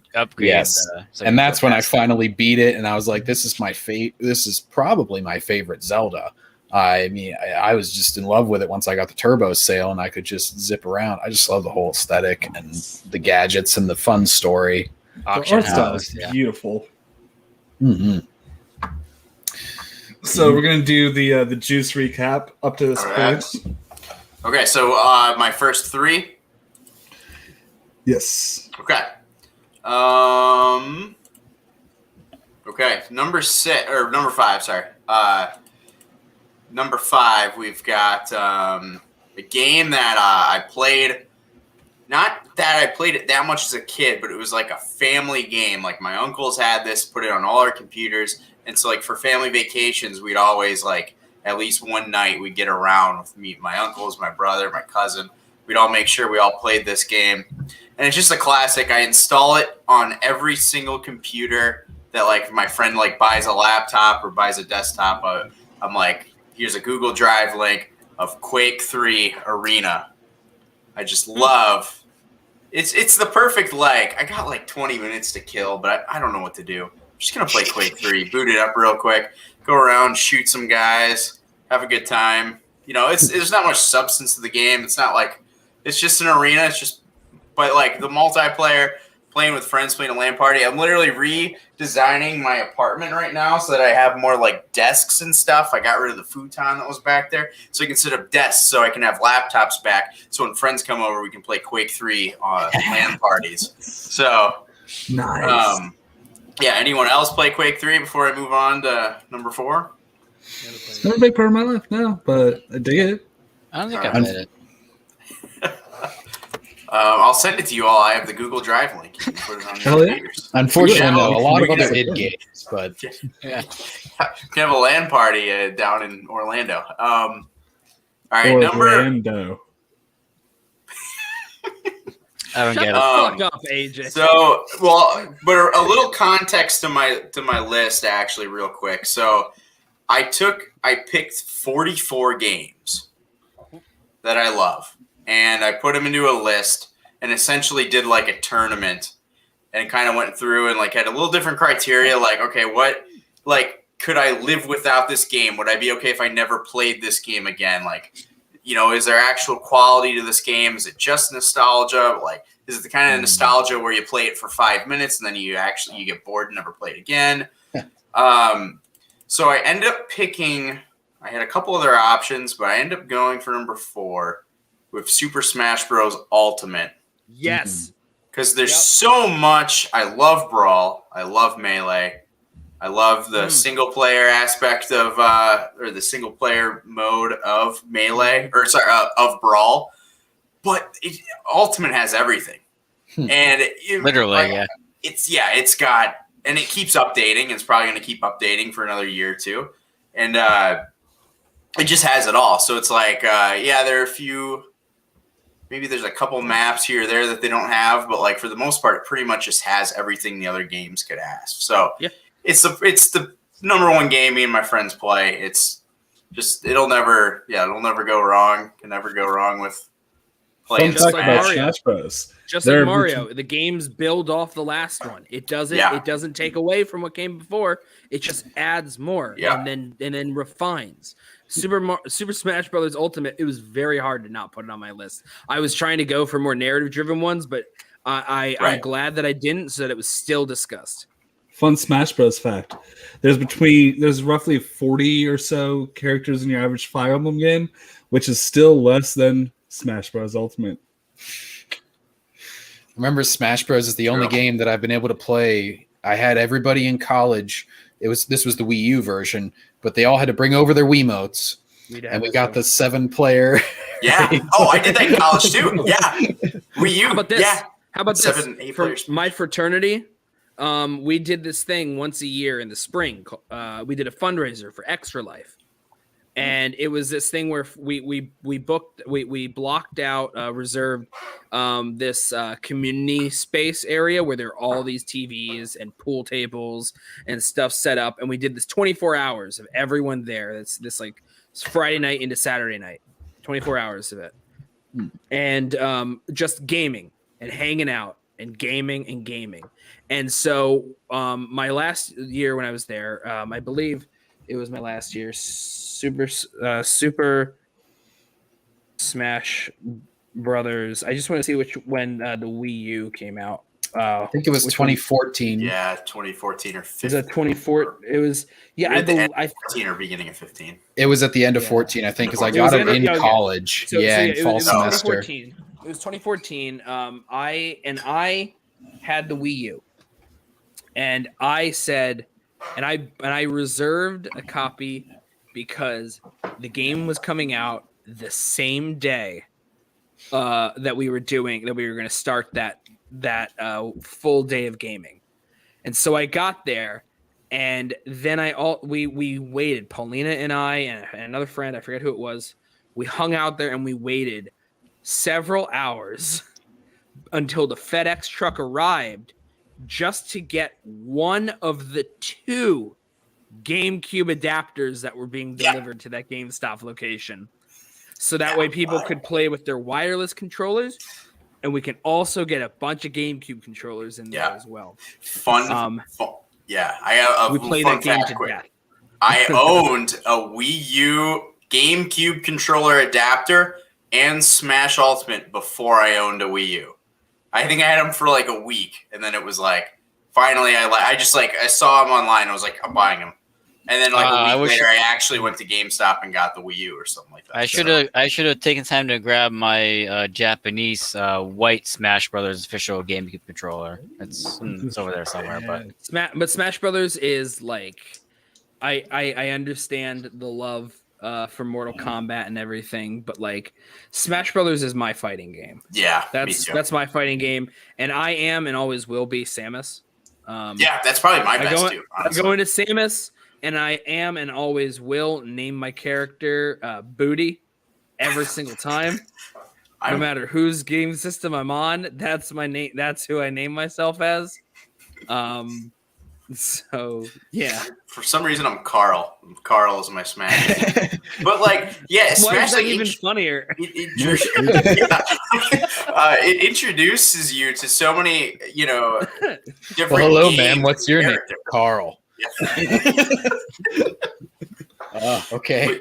Yeah, like I fell in love with Roy, and it's a little spoiler alert for another game that might be on my list, but like Roy from Fire Emblem, like that type of stuff like that, where it's like you get introduced to a lot of characters and a lot of games, and it broadens your horizon for just game, not like in general. It's like, yeah, maybe I never played that game, but like I know so much about it because I've collected trophies and Smash and played on the maps and like the characters and even like the trophy and Pokeballs, and like you learn so much about all the whole Nintendo verse. It's like so cool. But yeah.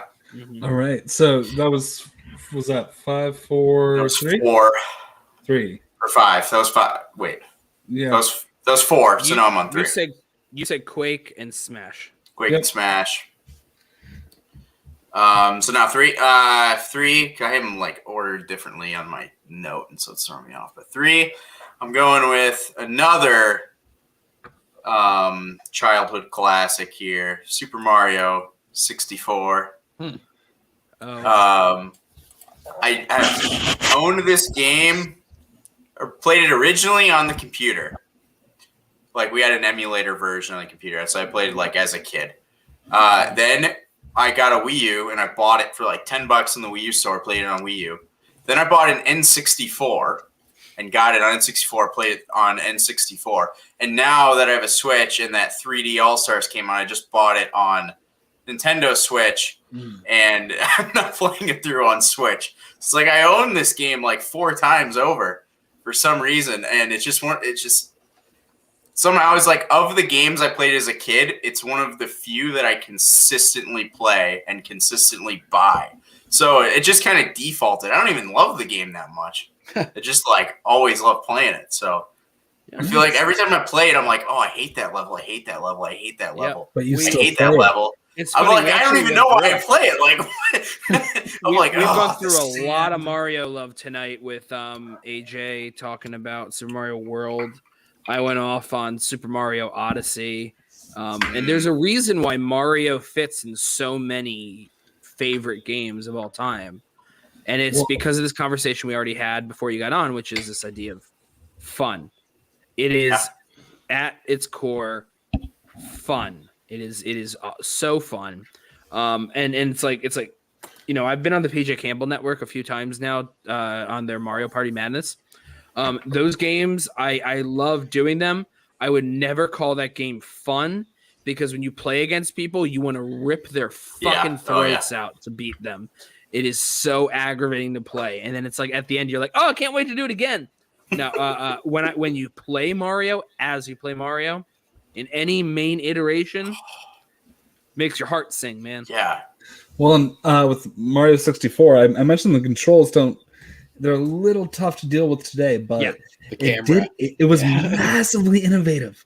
It was so massively innovative because other games where you were controlling a character in a 3D environment from a third-person perspective before that were terrible. Tank controls, or the camera would try to move with you in ways that were kind of janky.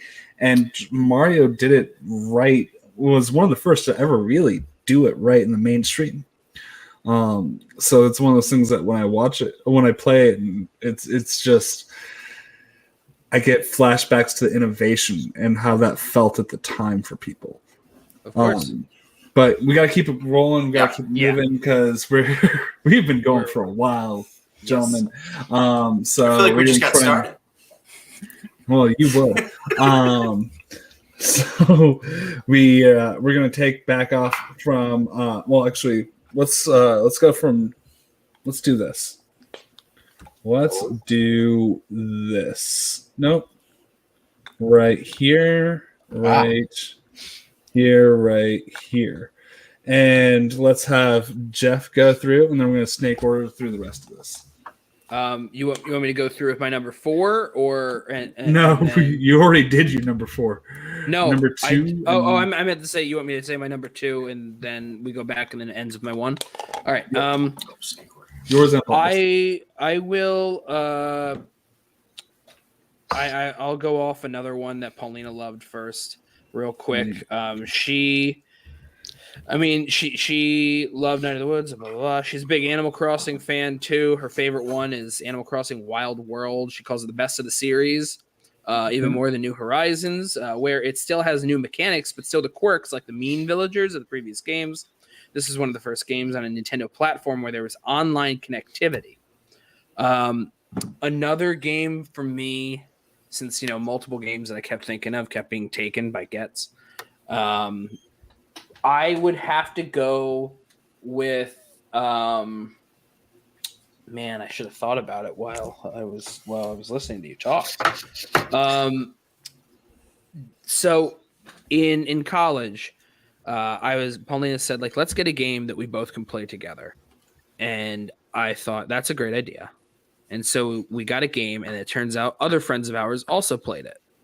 And it was the only game that I've ever played on my laptop that I ever played as a game. And then we would get in and, it's the closest thing to LAN parties, but it's Wi-Fi that we would do. And that's Diablo 3. Diablo 3, we would just suck up hours of our lives. My laptop would burn the hair off my thighs when we would play. It was because it would just burn through. It was so much fun. And that was another one that I almost mentioned earlier about the whole, like, really, those are the graphics versus the cutscene graphics that they produce with all that stuff from Blizzard. That was, I can't wait for a Diablo 4 to be on the PS5 since it's going to be like multi-platform crossover.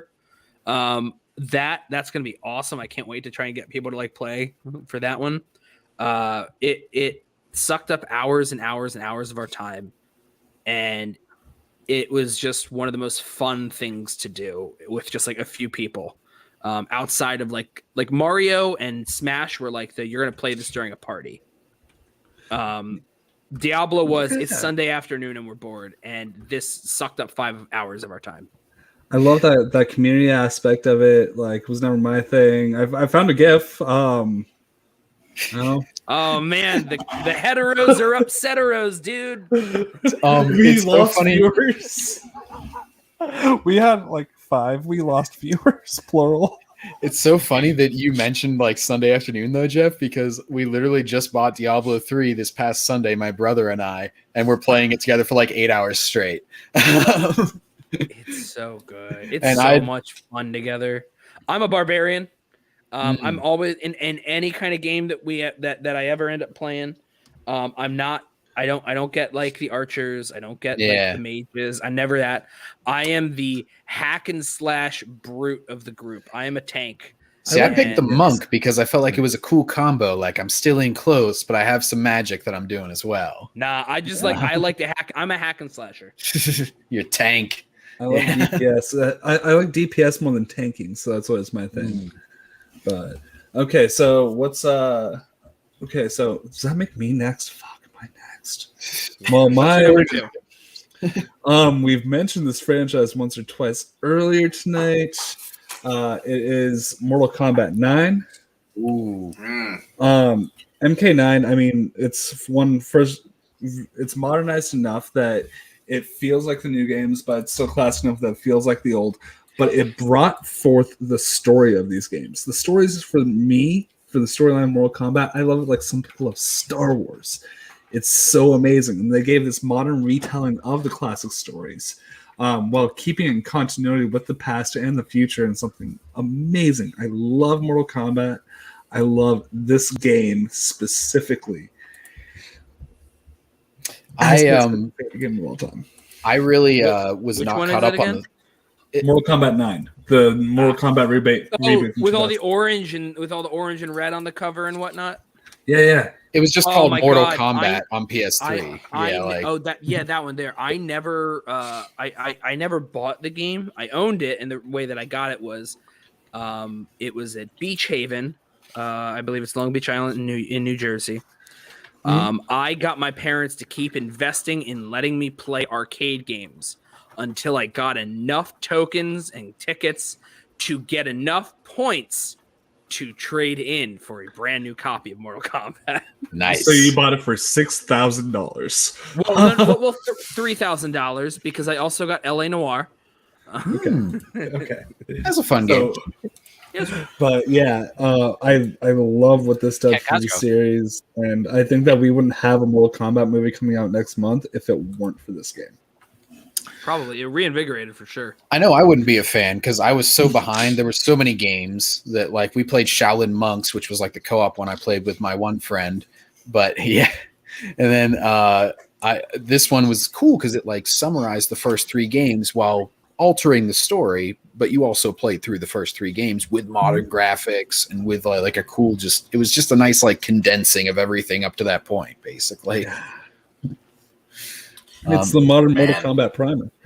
I gotta get Mortal Kombat 11 for my PlayStation 5 now. I mean, it's a PS4 game, but I played a little. I think I played a little actually Mortal Kombat 9 back in the day with some friends. I'm so terrible at the 1v1 games like that, like Injustice, Street Fighter. I'm just so bad. But because of my co-hosts are such absolute Mortal Kombat sweaties, I've told the story before, but I went on on a Monday afternoon to a barcade and just hit. I was the only one in there. I'm like playing Mortal Kombat 2, and I didn't beat the computer. I played 30 games. I beat the computer twice. And this is the first round. This is supposed to be the first round of the tournament. And I watch a video, and the guy is like, "Yeah, so you can basically do whatever you want in the first 3 matches." The guys are like, "Yeah, super easy." And I'm like, they're killing me. Like, dude, you got a button mash. You got a button mash. Just yeah. So I'm like, I want to really, really get into Mortal Kombat. But it's not making it easy for me. Fighting games. If you have a PS3 or Xbox 360 laying around, or MK11 is amazing for a modern like accoutrement. But so who's up next? We have Mr. Lastrina. Or no, Mr. Getz. Yeah, I think according to the order of the pictures anyway. Yes. This is the one that I don't own a physical copy of. I did it one time, but it's Metal Gear Solid 3, and it's specifically the subsistence version, which has a much better camera. They sort of semi-remade it on the PS2. But this game was like This is like a perfect example of like people are like, oh, that game is just a movie or something. And I'm like, no, you can have revolutionary gameplay, like a whole new camo mechanic, all this survival shit that I had never seen in a game before, and also have a story that's just like, holy hell, this was like a new emotion from anything I'd ever felt in a game before. I mean, just the cutscenes were amazing, but then also the boss battles. I mean, I always think Kojima's great at boss battles, but this is like his magnum opus where everyone is amazingly memorable. It's all completely different gameplay from boss to boss. Like they're like all like puzzles that you have to figure out. And one of my favorite bosses of all time, which is the end, which is like an hour-long sniper battle that you have to have over like 3 big areas, and you're tracking him in all these different ways, and he figures out how you're doing it, and he'll counter that. And then if you can sneak up on him, you can get his amazing camo that like is 100% everywhere.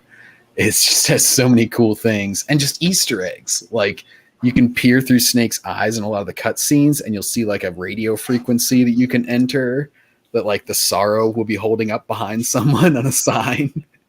And there's so many random jokes with the codec where it's like you'll go into a random dream sequence of a hack and slash game, and then Snake will wake up and be like, I had a terrible dream, Otacon. Or not Otacon in this game, but he's like that impression's amazing. And every time you save, the paramedic lady talks to you about some old movie, and since the game takes place in the 60s, there'll be all these jokes like, oh, Snake, I can't believe you don't like the James Bond movies. I wouldn't be surprised if they made 20 more of those movies. And it's like in 1964. So like literally just the second movie had just come out. It's like, there's so many things like that. But I've rambled on long enough. If any of you guys have played it. Well, first of all, the first time that you played the end, did you do the time skip cheat?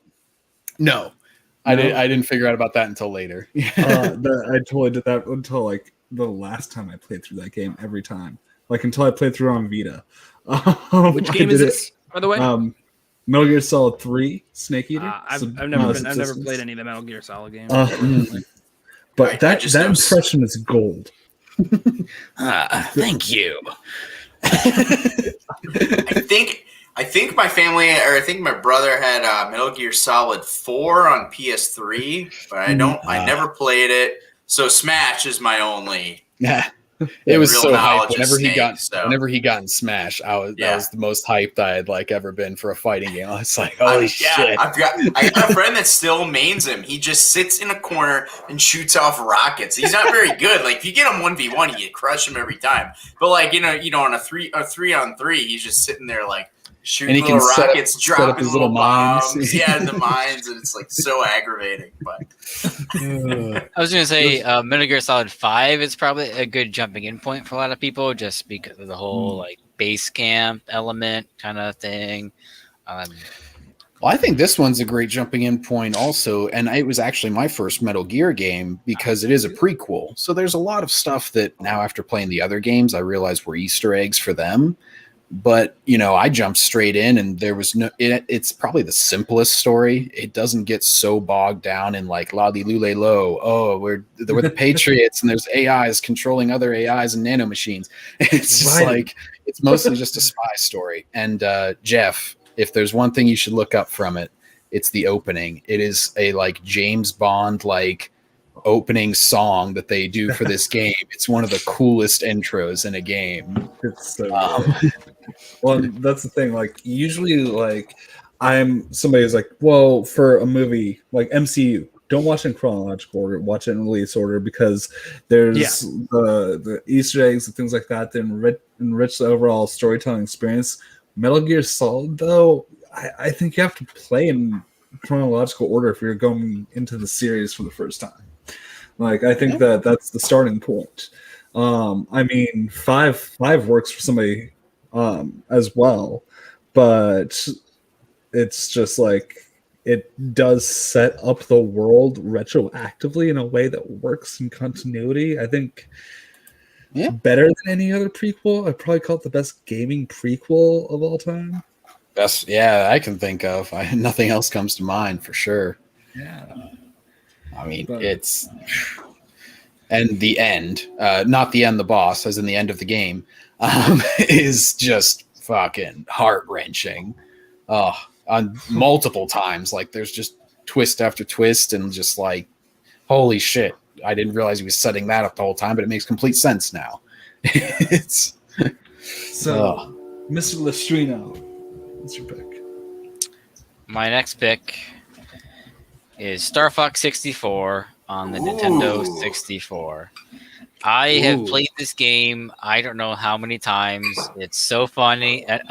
Fun. I mean, I was going to say, just the quotes, Pepe Hare himself. Do a barrel roll. Try somersault. Just the man who gives you the best advice and sometimes comes in at the worst time saying, your father saved me like that once too. It's like, okay, Pepe, stay on target, Pepe. We got a mission to do.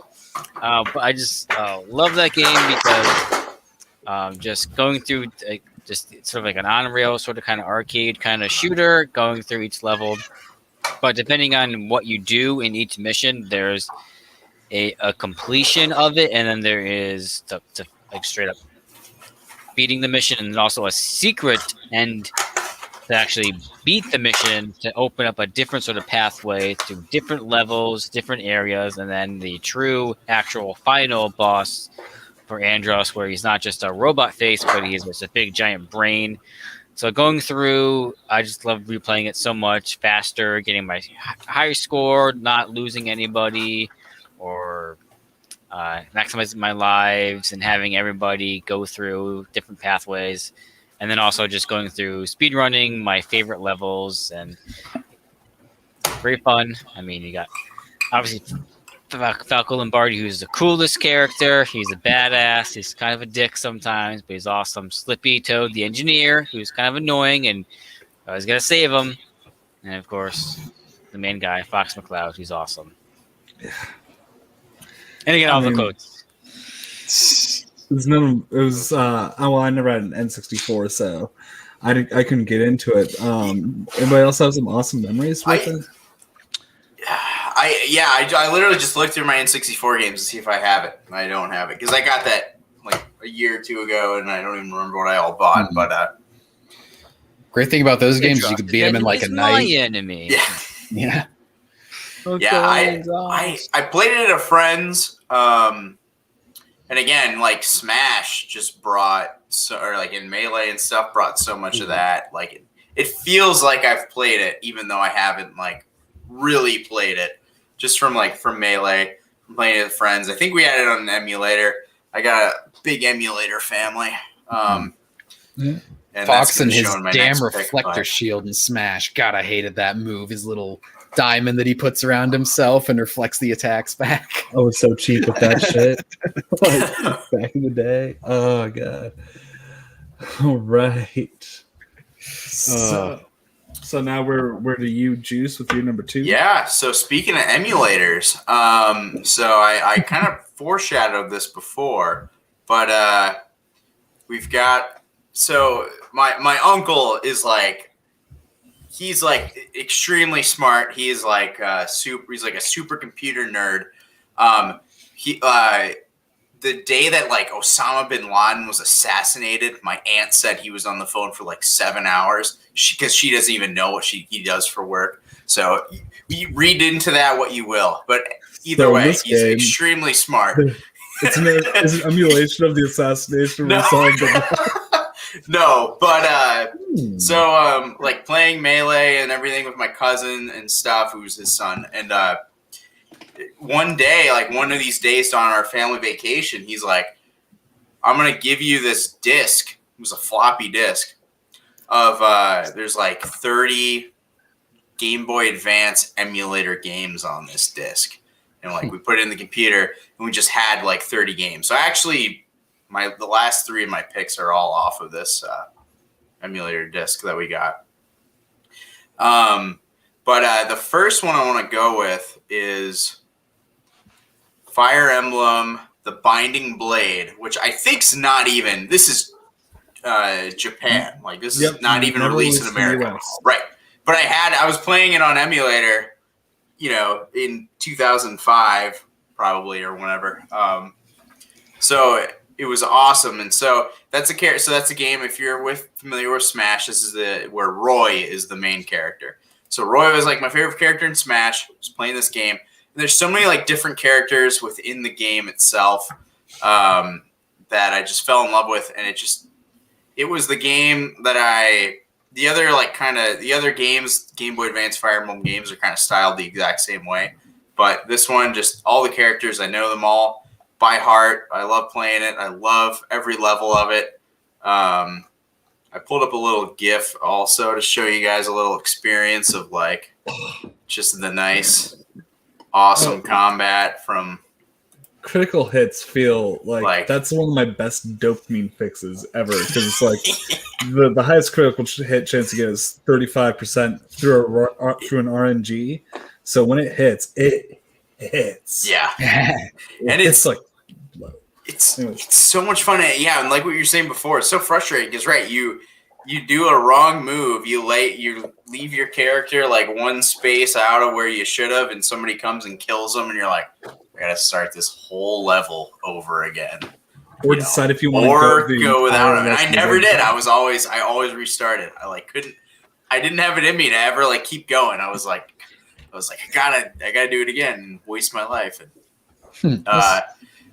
But yeah, so yeah, that game just always has a special place for me, for sure.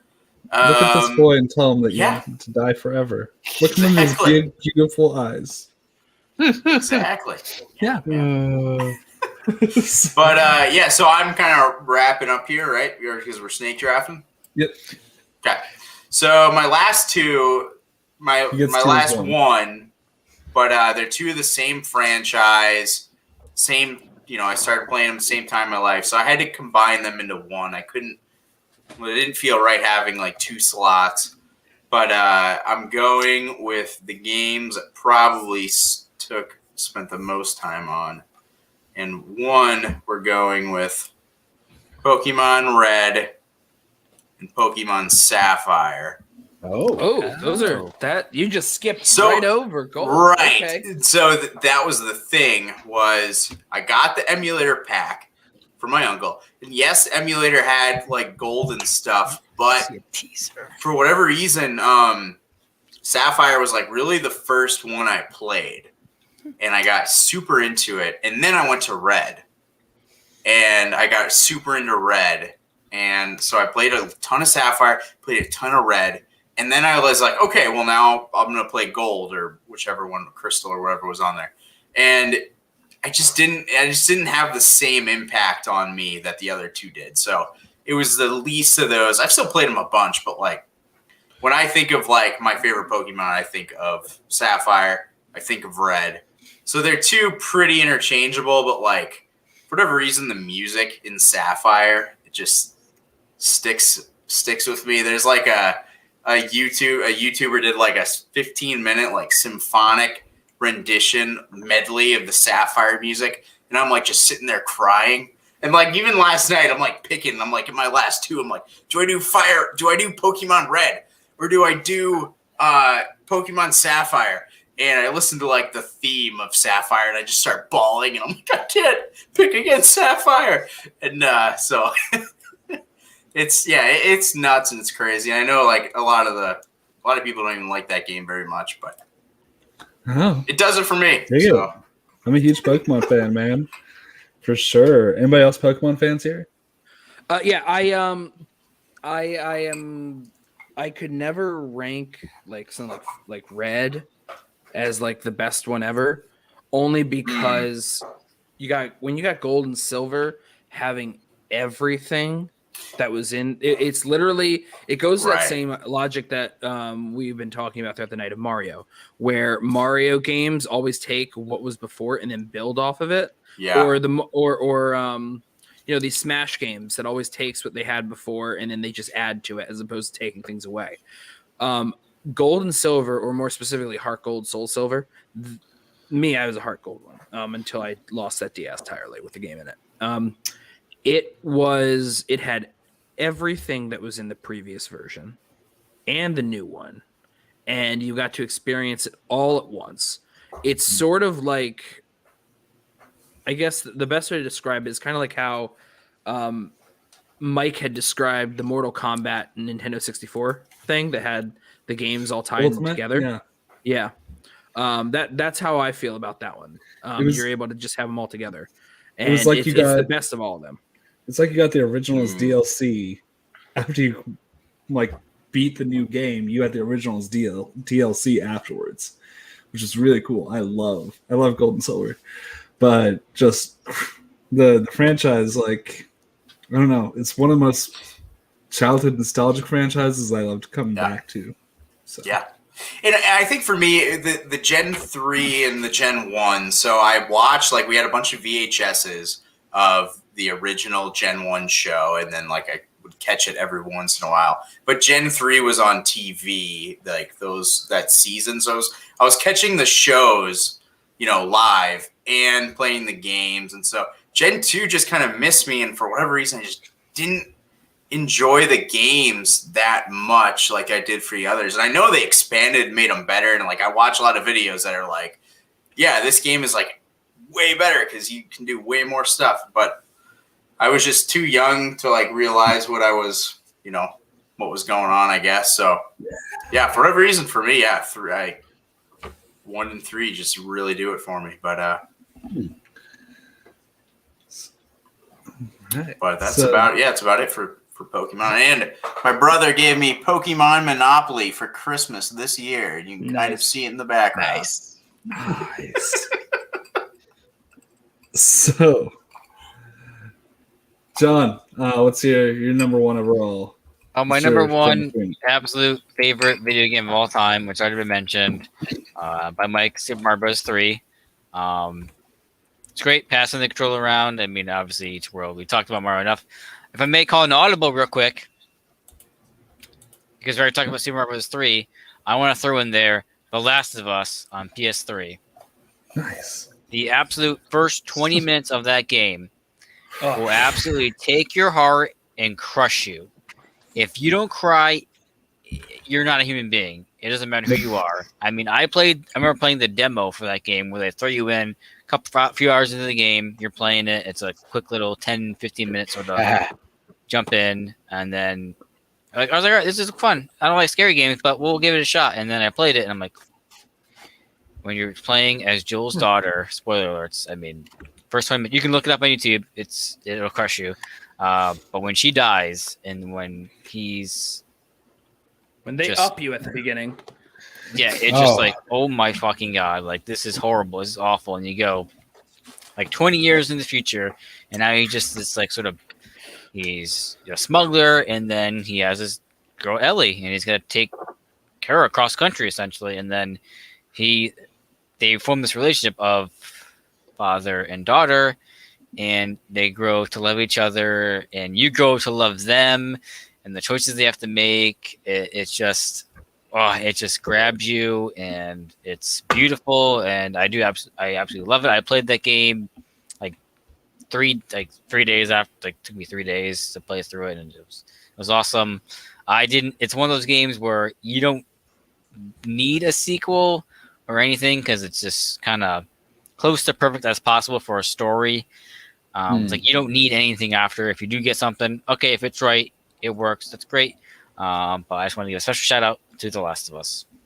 Dude, the two parts in that game. Well, one is that it's one of the few games to feature Pittsburgh, which is awesome for me.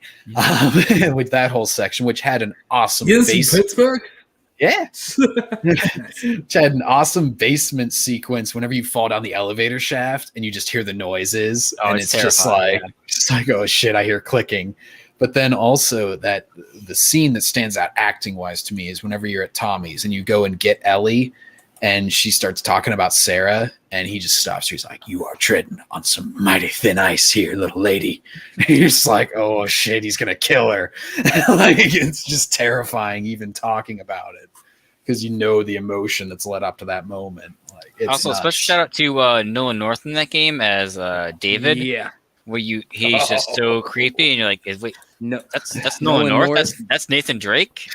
Happy-go-lucky, awesome, cool Nathan Drake. I want to have a beer with. That's the janitor from Ned's Declassified School Survival Ride. And obviously, shout out to the performances of Ashley Johnson and Troy Baker. I mean, just wonderful award-winning performances. So, Mr. Getz? My number one franchise in all of gaming, and my number one game is Ratchet and Clank: A Crack in Time, which interesting. I've loved the franchise. I came into it very organically. I was watching X Play back in the day, and they reviewed Going Commando, which is the second game, and they gave it a 5 out of 5. And I was like, wow, they hardly ever give those out. I have to ask for this for Christmas. So I'm like 9 years old, 10 years old at that time. We get the game, and I love it. I love the third one. It was my favorite game of all time until this one. And then, the PS, it sold me on a PS3. Tools of Destruction did. It was friggin' awesome. I bought that thing for $600. Whenever I was in high school, so I had to save up a lot for that, but I wanted to play the new Ratchet and Clank game so bad. And then this one came out, and it was like just everything just refined into perfection for the series. Like all the guns it was the best, most creative guns in the series. The leveling system on them was awesome. And I've always loved that, how the more you use the guns, the more they level up, and then they get some cool special power after you get to the final level. It unlocks some wacky new thing that it'll do. And in this one, it was the Rhino 5, which stands for Rip You a New One. And whenever you fire it, it makes the entire symphony as all these rockets fill the screen. But the big thing that pushes this one over the other games in the franchise for me is the story. It all had this sense of finality to it, and I didn't realize how emotionally invested I was in this silly kind of cartoonish platform series until it reached the end of the game. And it was like, it makes you think that it's ending, and it legitimately sells it. It's not like something where you're rolling your eyes and you're thinking, this is a stupid fake out. Like the whole game from the beginning, it was like Clank's found his purpose. He's going to stay at this clock, and they say this emotional goodbye, and I'm like sobbing, sorrowful tears. And then he watches this video from his dad that basically tells him that, like, yeah, you have all this responsibility, and he gives this big speech, but if the clock is too small for your goals, then just remember that, like, basically that your friends matter more than any responsibility, and that the universe has a wonderful sense of humor if you just know how to take a joke. And he turns off the video and he hands it off to his little assistant dude, and he goes, I got to go help Ratchet find his family too. And he runs back to it, and I'm like, then it's like tears of joy. It's like switching from one to the other in such a rapid fire emotion. I'm just like, they're still together. And I'm happy they are, because I'm really looking forward to the new game. Which version is this? Which one of these is this? So this is A Crack in Time. It came out for PS3 in 2009. Right. Because we were just talking about it before, over 2 hours ago before this show started. Yeah. That's like the one before, like the Future series, like the last one before the Future series. It's Future, yeah, because it's Future. Tools of Destruction was the first one in PS3. PS3 trilogy was the Future trilogy. So then it had Quest for Booty, which was like a download-only one at first. I eventually got the disc version years later. But that was like kind of a side story to bridge the two games. And then this one, they switched it to like cel-shaded. They switched a lot of the gameplay around just kind of subtly. And made it a lot more like cinematic, I would say. Yeah. Because I noticed I'm playing my very first one, which is the reboot reimagining from 2016 on the PS4, and I'm loving it. It is a ton of fun. I love it.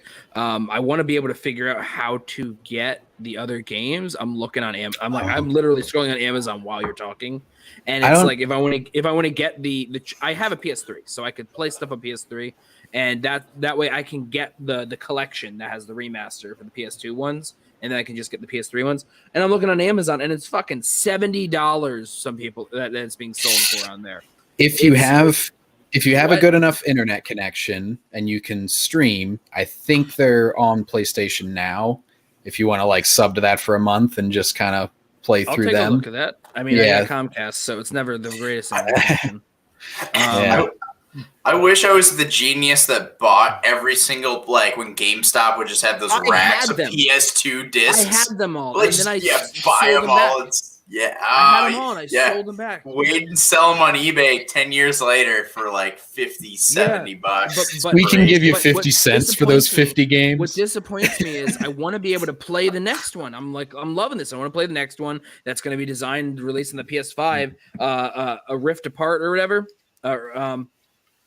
Yeah. But it's a direct sequel to Into the Nexus. They skip over. They're not working off this reimagining. Mm-hmm.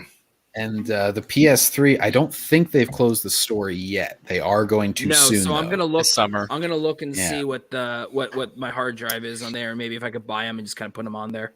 But yeah, you can physical media. I know. Yeah, and they do have a collection for PS3. They do have the that's the one that's $70. Oh, okay. I see. On Amazon. Yeah. Well, maybe check out eBay. Sometimes they have things cheaper. Amazon is sometimes weird with their sellers. Yeah. I had the demo disc to 3 on PS2. I had this like demo collection, and Ratchet and Clank 3 was on there. That was a lot of fun playing that demo. I forget exactly what you did, but then I was at my cousin's one time, and they're like, "Let's play 4-player Ratchet and Clank 3," and I'm like, "All right." I'm only placing the demo, and like it was awesome, and so. It was like, I don't even remember what we did. I just remember driving tanks, and I feel like it was kind there of were like 2 bases, and you had to like drive yeah. across the map and like take something from the other base or like destroy certain things at the base. It was a pretty fun. Yeah. So it was like I was like, oh, this is awesome. But like that's all I got with Ratchet and Clank. So. So Jeff, your number one game of all time. People would judge you about this. You talk about it in public. Yeah, totally my number one, and not the number one that I'm just happening to list now because my number one was taken. Which the thing is, though, I don't have a number one. Like I said, it's hard for me to just choose one that is my number one favorite. I'd say, but for Paulina, she listed a lot of stuff and things were mentioned. Like I could tell Paulina's favorite is Doki Doki Literature Club. No, it's not. It's Daddy. It's Dream Daddies. No, it's not. Like Paulina's favorite is probably like Kingdom Hearts 2 for just everything about it. But for me, it's very hard at this point after sharing all the love on all these different games to just choose one. So I could just choose one at random, and that's it. And so I might just go with one that filled me with so much joy when I played it. And that'll probably be another very recent game, which would be the Spider-Man game from 2018. I'll go with that one. Just like I said, it's very hard for me to choose ones that are older just because, I like how things continue to develop and tech gets better over time. So like the 2004 one on the PS2, Spider-Man 2, is obviously the direct inspiration for this one. And that game was awesome. This one, though, I'm not good with open world games. I'm really not good with open world games. Like I said, Breath of the Wild is an outlier. And then when I played Middle-earth: Shadow of Mordor, that became an outlier. And then I played through Horizon Zero Dawn. I was unemployed, so I was able to get through that pretty easily. But that was another outlier. Yeah. And then I just did Ghost of Tsushima, which I almost put on this list, but I thought it's recency bias. I literally just played it. It's another reason why I didn't necessarily put like Last of Us Part 2 on there because I just played it. Even though I adored them to death. Ghost of Tsushima, by the way, is probably the single most gorgeous game that I've ever played. It is every frame of that game can be screenshot and become a desktop background. Yeah. Like stock footage background. That's how pretty it is. But Spider-Man, the 2018 game, I just got the remastered version, the Miles Morales one for the PS5 with the remastered. And once I'm done Ratchet and Clank, I'm going to be replaying the entirety of it because I never paid the money to get the DLCs because that was an extra $30. And then I never got around to that. Yeah. God, I love that one. That's my highest Spider-Man game on my list. So you got the Spider-Man game plus the DLCs plus Miles Morales all for like the price of like a normal game, I was like, yes, I'm paying. I'll pay all that and I'll replay it. And a giant game like that is not a game that I would expect myself to want to replay. But the story is a great, awesome Spider-Man story.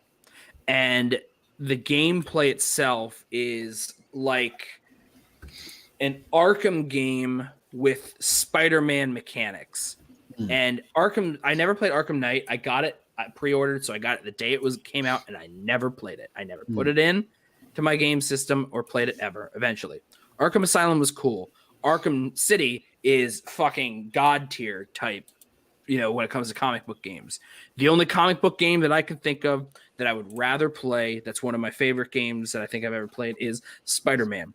It is, I played the whole game, this whole giant game that covers the entirety of the island of Manhattan in a week. I don't platinum games, but I did every single mission. I saved every single person. I did everything, and the only other thing I could do is wait for the DLC, and I said, I'm not going to pay for the DLC.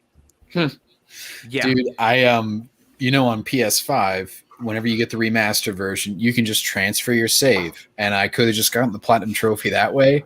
I legit thought about that for about 2 seconds, and then I was like, no, I just want to play through the whole game and all the DLCs again. Yep. I'm not planning on I never plan on platinuming, because I'm not going to go around and find every single fucking little thing that I have to find. I don't care. It's an easy platinum that literally shows you where everything you need. That's true. That's fine. Then that's fine. Fun to just swing around. Yeah. You know what? It's fine then, because I intentionally did not transfer over my Spider-Man memory, because I'm going to play again from the beginning. Yeah. It's funny and interesting how much easier it is to 100% games today that come out than. So my comparison is Spider-Man 4 Spider-Man PS4 doing all of the side stuff versus another one of my favorite Spider-Man games is Ultimate Spider-Man for PS2. Doing or even Spider-Man 2.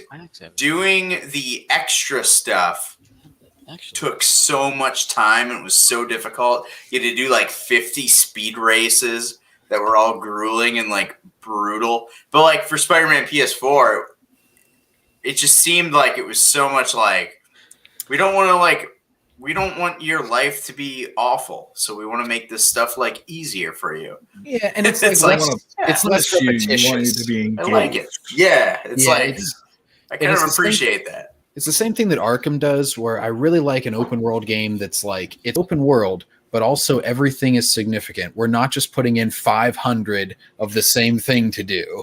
We are going, every side quest feels very different.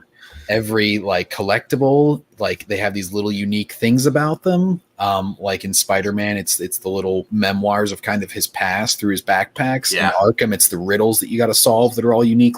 I like unique collectibles and significant collectibles that are fun to get. So obligatory pizza time. So I guess I'm gonna do my number one. I'm gonna wrap this up. So my number one game of all time, it's a Final Fantasy game, and that's next to Fire Emblem, my favorite series. But this is my all-time favorite game, Final Fantasy VI, released 1994, April of '94.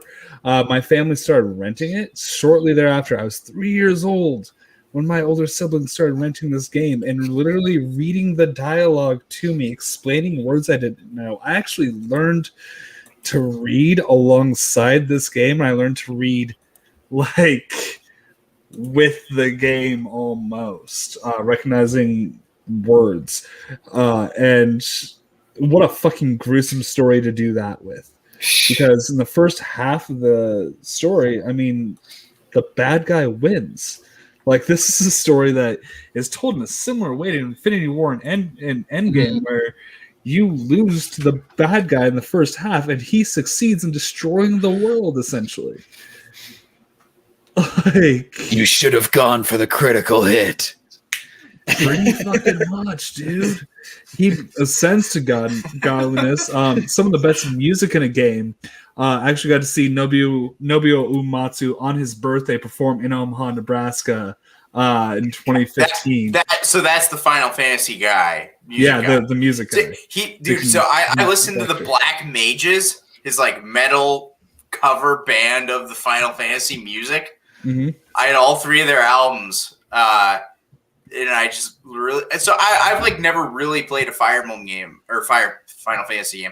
I have a funny story about that, but the music is so good, and the metal versions of the music, and he did the theme for Smash Bros. Brawl, which is the best Smash Bros. Theme.